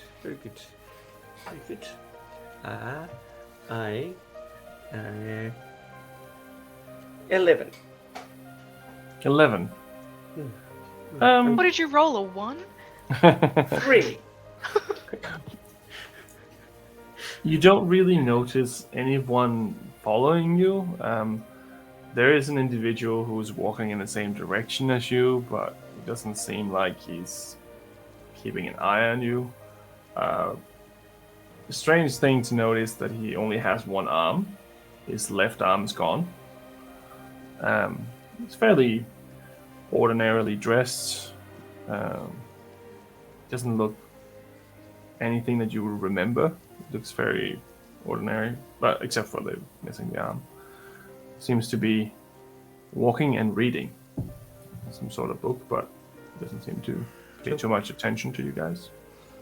So, well, now that we're not in a public place, Miss Celeste, those painting in my vision that I had, the keys, that you know how we're searching for the keys to destroy them for the tattoo thing, Right. for Vartex, well, not for Vartex, but for you, so you can get back home. No, that's keys. Are they different things? Don't we have to destroy the wards so that you can... Yes, but that doesn't have anything to do with the tattoos. Oh, the tattoos is about... Ingwe would definitely know. But which one am I talking about? So the Sumerian wards are like the obelisks, right? Like the Yes, chains that's that what are like the square levitating. things are, right? No. The The square things are supposed to be parts of a key to Yes. open wherever that book is. Yeah, the tattoo. It is the tattoo. Yeah, okay. Yes. But not the Feywild It's Vartex. not the Feywild wards. Vartex thing. No, that's two different things. Great. Sorry. Okay. It's been a couple of weeks. Actually, it's been a long time since we've been on this train of thought. Yes. You both feel a little prick. And I need you both to make a Constitution saving throw. Prick. Very perceptive, very bad constitution. This has been way too easy. This is how the rolls work. I am gonna roll the dice that have given me 2 natural 20s tonight. Let's see what happens. Get For the us third that time. natural 20. That's not a natural 20, but it's a 17, which is decent. 18 total. I got a 17 total. You got a 17 as well? 17 was my total, not 18. Okay, 17 is short. Yep. You both feel a little prick. And as you look at each other, you both have a little dart sticking out of your neck. And the man who is reading stops. Oh, for fuck's sake. And then out of seemingly nowhere, an illusion breaks. And you are surrounded by a bunch of people in full plate mail armor. They are holding halberds. Their armor is gold and black. And they all aim at you. There's probably 11 of them. And the man with one arm goes a little closer. And you see this tentacle-like arm unfold from where his arm was missing and takes the book. Excuse me, your presence is required as Rokran Karameshi would like to have a word. I'm gonna pluck the dart out of my neck and go, yes, well, we were trying to meet with him. Could have just asked. I don't think it's that kind of meeting, sweetheart. Hit him again. And you get shot another time. I want to try Can and we dodge react that. to? Can we react to like? You can. But what would you like to do with your reaction? I'm going to wild shape. Right. So I hit you with an 18. What is your armor class? Ingwe. I'm going to try and wild shape into something really small and fall into a crack. But yeah, I mean, if you hit me, then I mean, sure. Yeah. A 9 doesn't hit Celeste, does she? Even without You'd her want armor? to hope not. No. No. Well, you weren't wearing your armor, that's why. Even without my armor, it's a 12. Right. So I need Ingwe to make a Constitution saving throw with whatever stats you have that you want to use. Oh, okay, I'll roll. It'll be like stuff will... Will it do damage? Because I'm going to turn into something that'll like not have hit points. Like yeah, it will do a little bit of damage. It's 4 points of piercing. Yeah, so I reckon like if it hits me turning into a small thing and trying to hide in a crack, then I will turn back into an Ingwe. Right. Okay. But does the poison impact the Ingwe or the... That's an interesting question. If you were to be hit in your animal form and poisoned, would that transfer? I don't know That is a good question. Let me... 1, 2, 3, yes. 4, 5, 6, no. No, you don't. So I'm back to being an Ingwe. Yep. And Celeste is still standing there. And what is Celeste's reaction? Where are we? Like, can you describe the situation that we are currently in? So currently you're at the Pantheon Stride, so that's kind of like a garden outside near the water. And there's houses on one side, but most of it's barred off with a long, thick brick wall. Where you are now, because of where you're walking, you're mostly in the green area.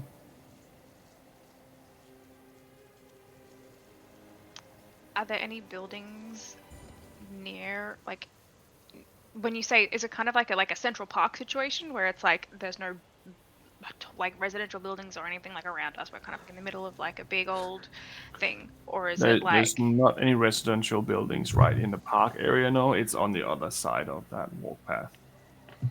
Right. I'm going But it's probably like 80 feet away if you were to go to the closest house.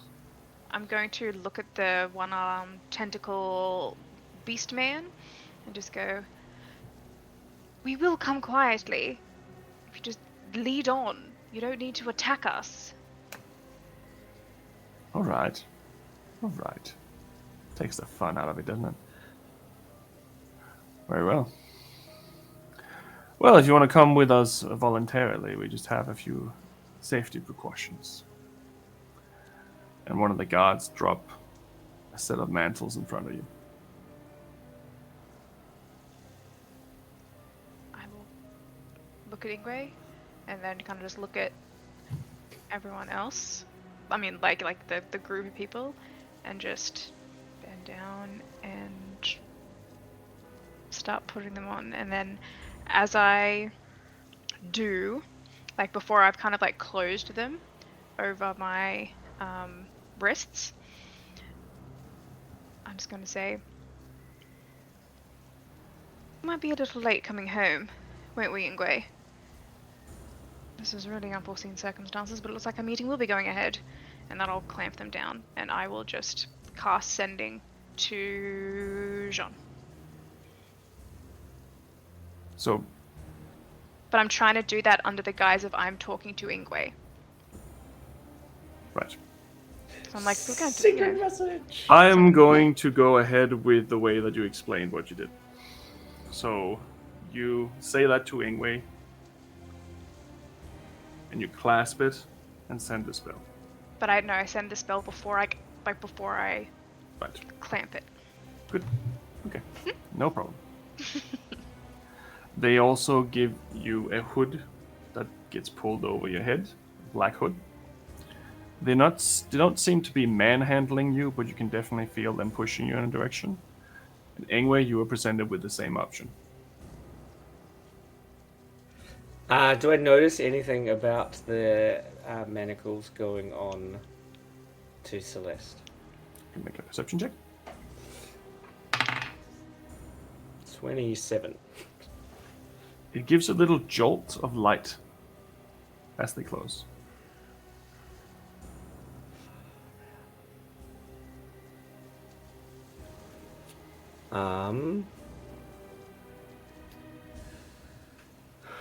Going to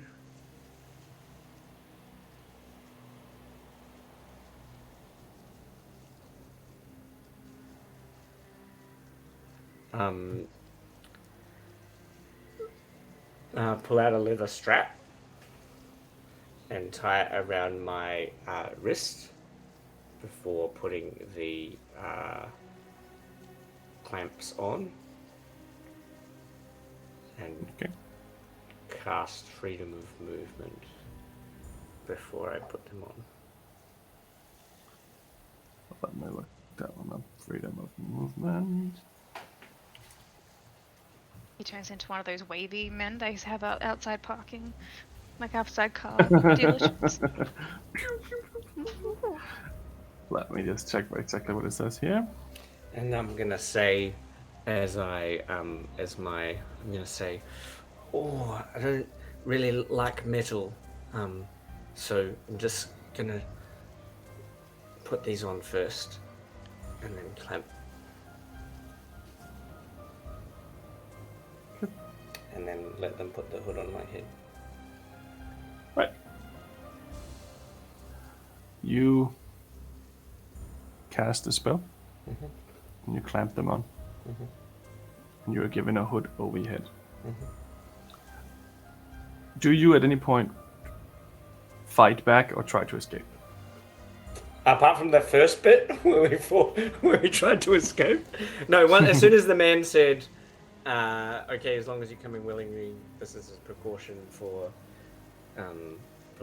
believe that it's like, pick up on the thing that it's like, we don't want you to hurt the Karamishi guy, which is why we're doing this." And it's like, yeah, okay, rich dude, sure. It's also 12 against 1, and we are the squishiest. You're not even wearing armor right now. Yeah. So, well, Like if that had worked, if I'd escaped as a little thing, I would have definitely escaped and followed and tried to but it didn't work. right. So you have the hood put over your eyes, so you don't really know where you're going and what's going on. You only walk for maybe a few meters before you have the sensation of falling.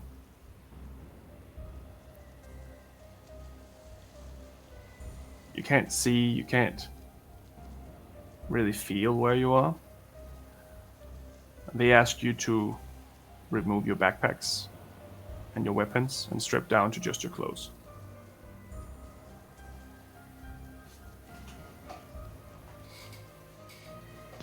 I can't get my dress off with these manacles on. I don't understand.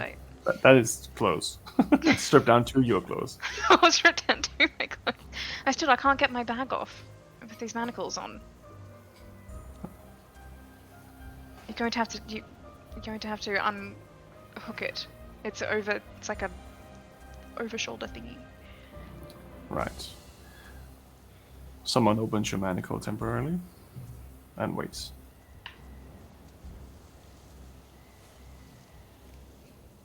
Takes off her dress now. And While I'm here. the manacles come on the other side.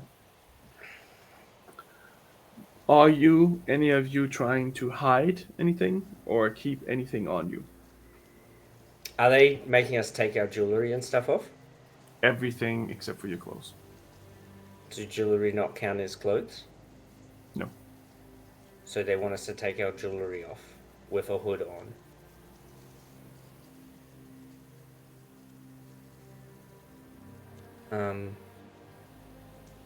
Yeah, I'm not that keen to, I'm not that interested in losing my... How do I know you're not just stealing all our stuff?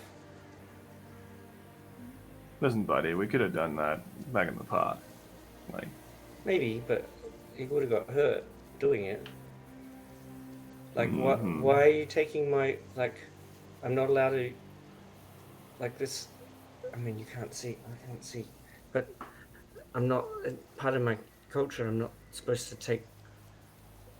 Like, they're really part of who I am. And I never... but what are you not supposed to take off? Just my necklace, like it's my connection to home.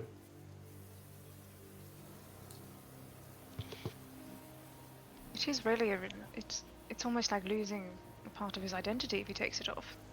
So Alright. You can keep that one on. Everything else goes.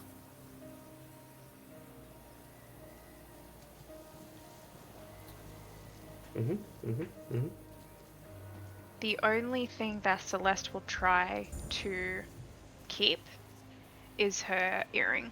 That's the only, like, everything else she'll hand over willingly. Right. And what is the earring? Is there anything? I can't remember what that is. Magical. It's not magical, but if need be, I can use it for magic. But it's not innately magical. It's like a component. Make a sleight of hand check. Ooh, You can somehow hide it. that's a 19 plus things. 25. That's pretty good. They do not I seem like to this. notice it because Engway is making a fuss about his necklace, and you manage to hide it because you're wearing a hood. Everything else is taken from you. It sounds like it's being placed in a box. You're led down a hallway. Engway, you're led to a room on the left. Celeste, you're led to a room on the right.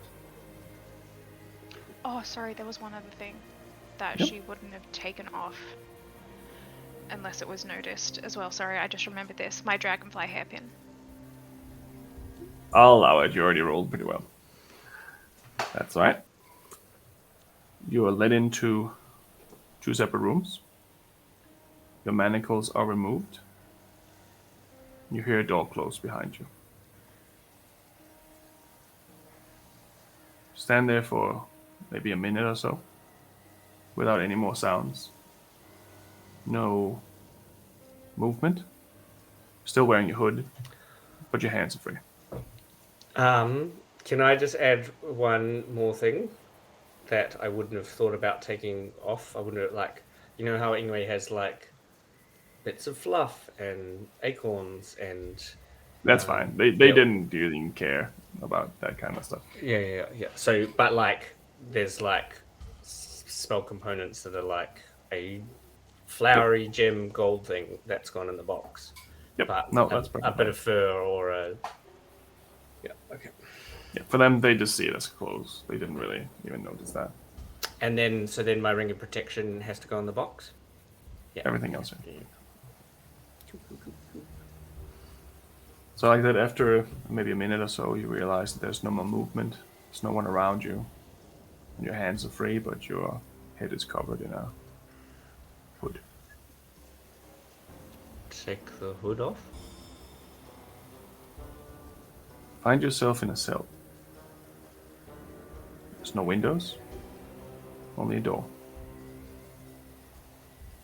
And above you, on the ceiling, arcane symbols scratched into it.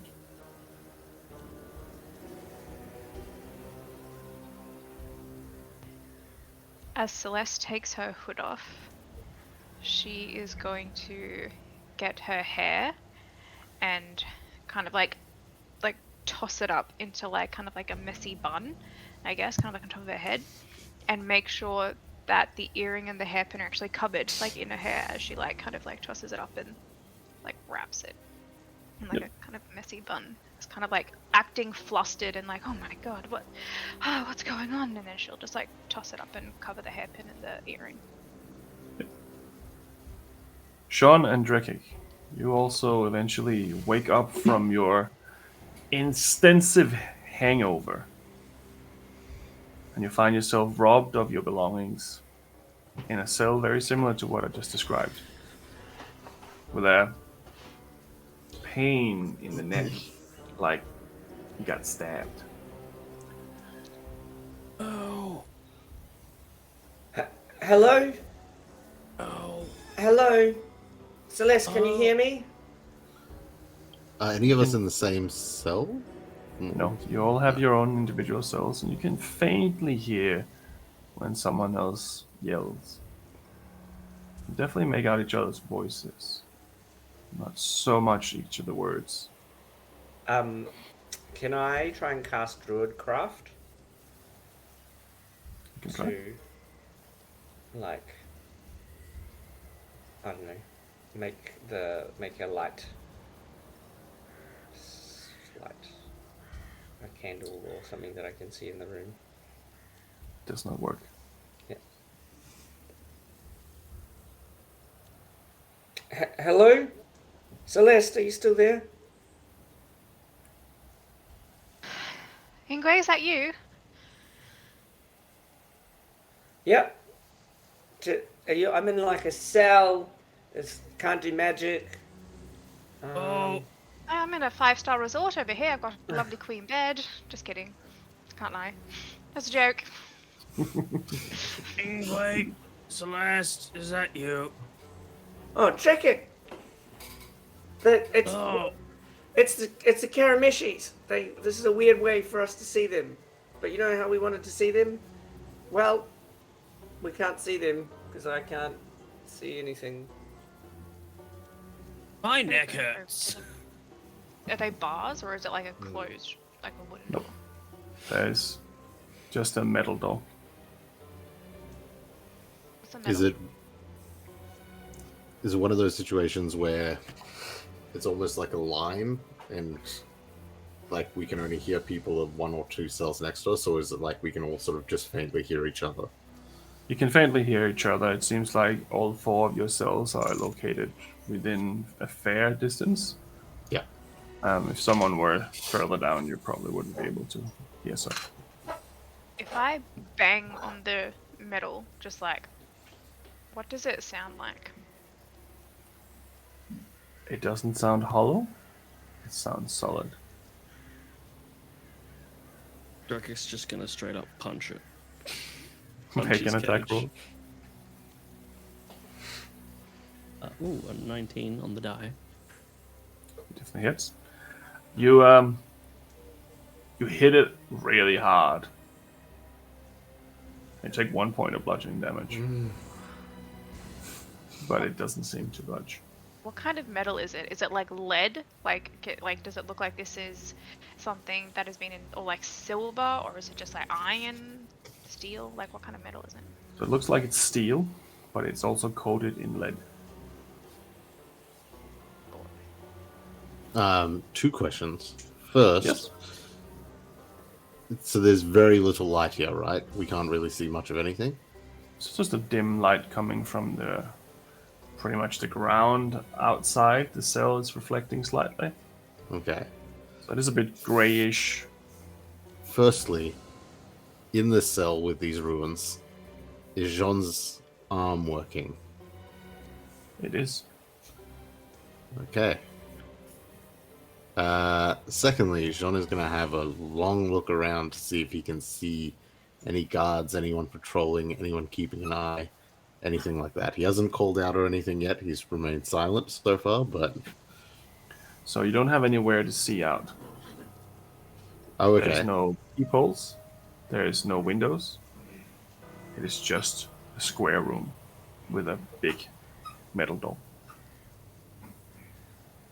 Okay. So there's like, so it's a metal door in front of us as opposed to like iron bars. Yes. Okay, I It's not like a misunderstood that, sorry. cell, but it's That more makes like sense. a prison cell with a door in that sense. Okay. All right. You all start to hear footsteps. It sounds like probably the soldiers that you saw. And then you hear the individual with the strange tentacle-like arm. So, we got all of them. All 4 of them. It was fairly easy, to be honest. I'm rather surprised they didn't put up a fight. And you hear, it sounds like an older man. Sounds like maybe in his 50s, maybe 60s. It's hard to tell. Yes, we got them. Well, Plan B is going to be fine enough. They'll die of hunger eventually. Come on, Jason. Let's go and have something to eat. You hear them walking back up. Hello. You hear a door, Hello. You said we were gonna see. another door, Hey, another door. man. Maybe we should have fought. Feel like we would have died. We might have escaped. Tried that before. Sounds like we're gonna die now. Can I wild shape? No. No. Wonder what happened. Maybe John will come rescue us. I did tell him that we were going to, meet someone, so hopefully he got that message. Fat fucking chance. What happened Wait. to you guys?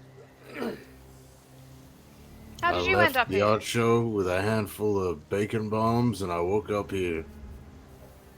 It looks like you probably landed on it. There's a lot of food on your clothes right now. I'm making the most of that and eating it. Save some for later. Ration it. We got surrounded. They tried to attack us, but I told them that what's the point?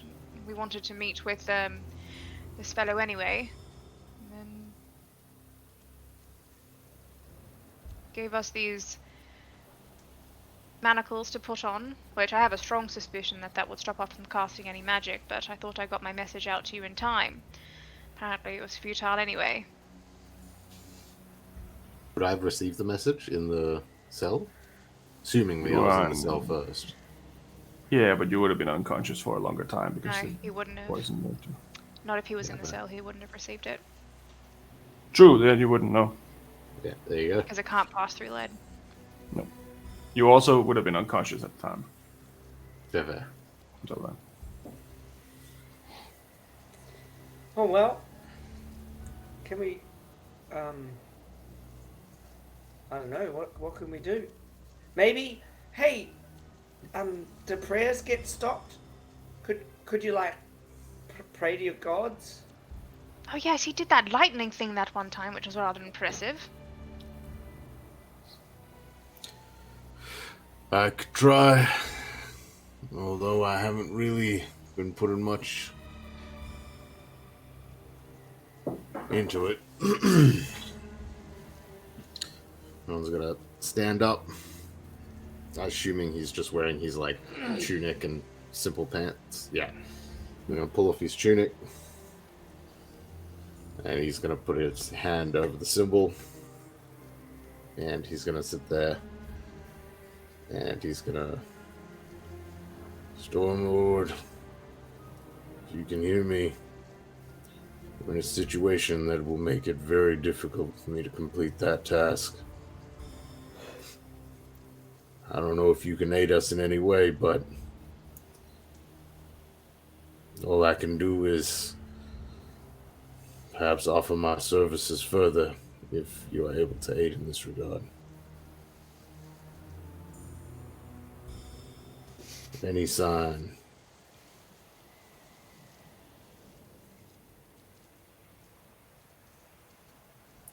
And then Jean's going to focus deep into his mind, and he's going to reach toward Lily, and he will continue speaking aloud. Can you hear me? Yes. I need your help. Interesting.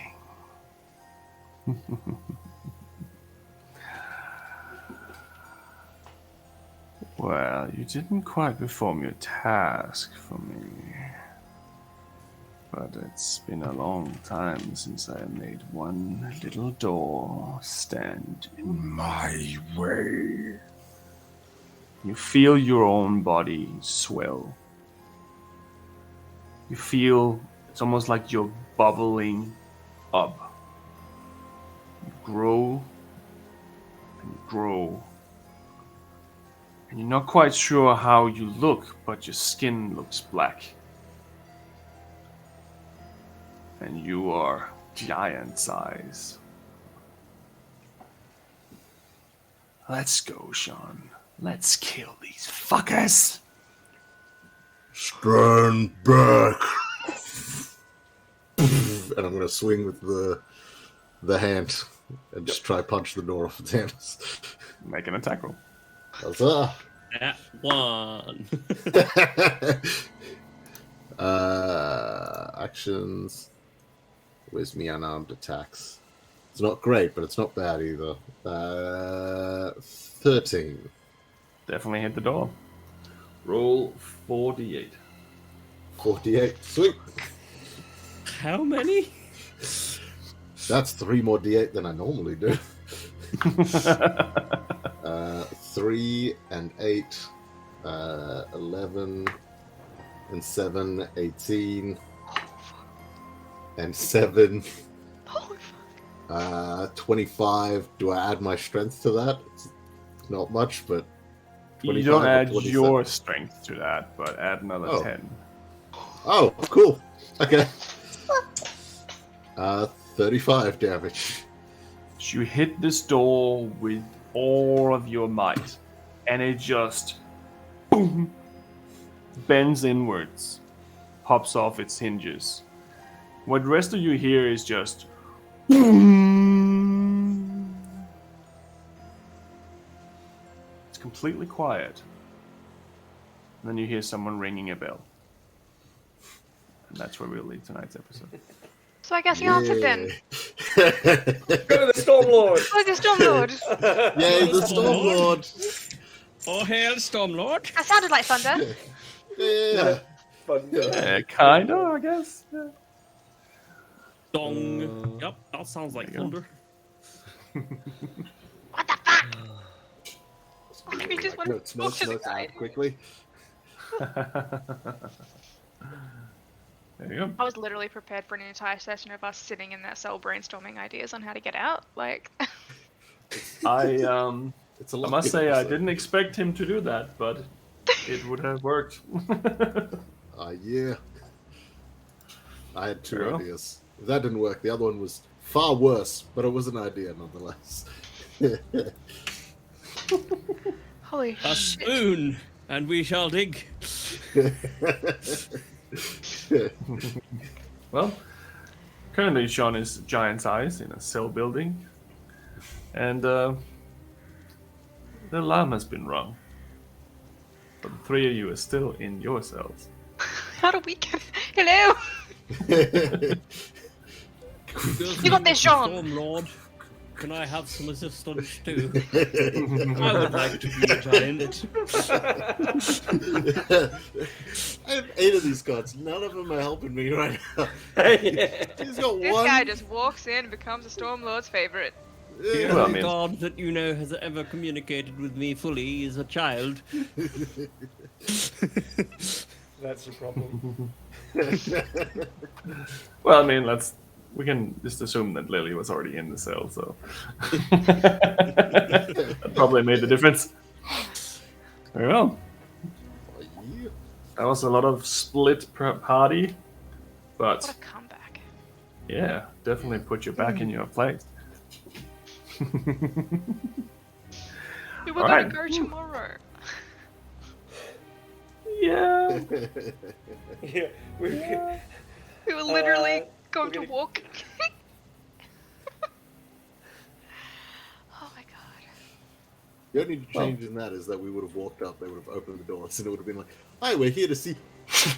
Yeah, right in the face. Excuse me, I would like to see Mr. Karameshi. Mr. Karameshi will see you Yeah. later. Now, those paintings, are they watching me? Why is there a hole around the map? Yeah. Very well. Well, should we roll to see who we get to raid today? Oh, I rolled a 19 this time. I've rolled a 2. My rolling is pathetic, apart from hitting a door. rolled a 3. Like you're up, Tom. Rightio. Yeah. What are some options? I'm gonna move this tab to this tab so I can actually see what's going on. There we go. All right. We have Dreaded GM doing Storm King's Thunder. We have Corsair's Cove doing Humblewood. There is Eldritch Scribe doing Kingslayers episode 20. I am Sparrowhawk Games doing Monday Night D&D. And that seems to be it for games. Well, let's do the last one. Last one, sweet. Spark.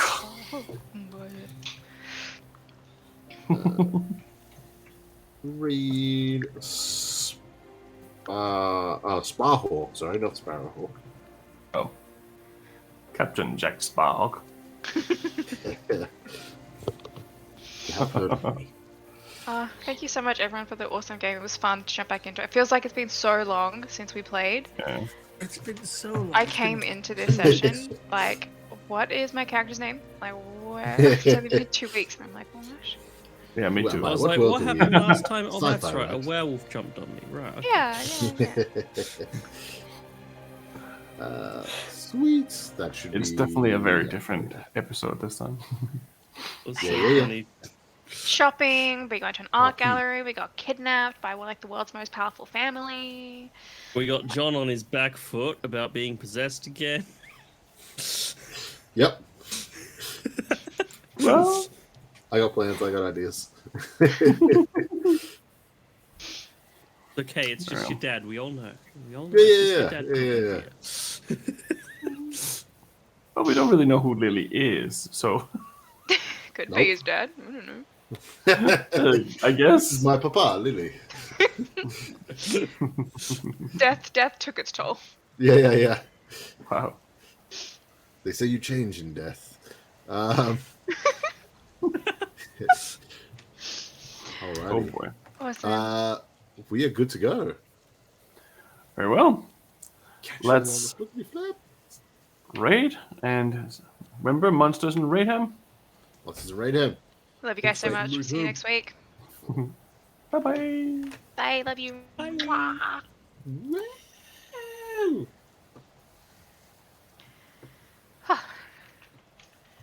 And we're through.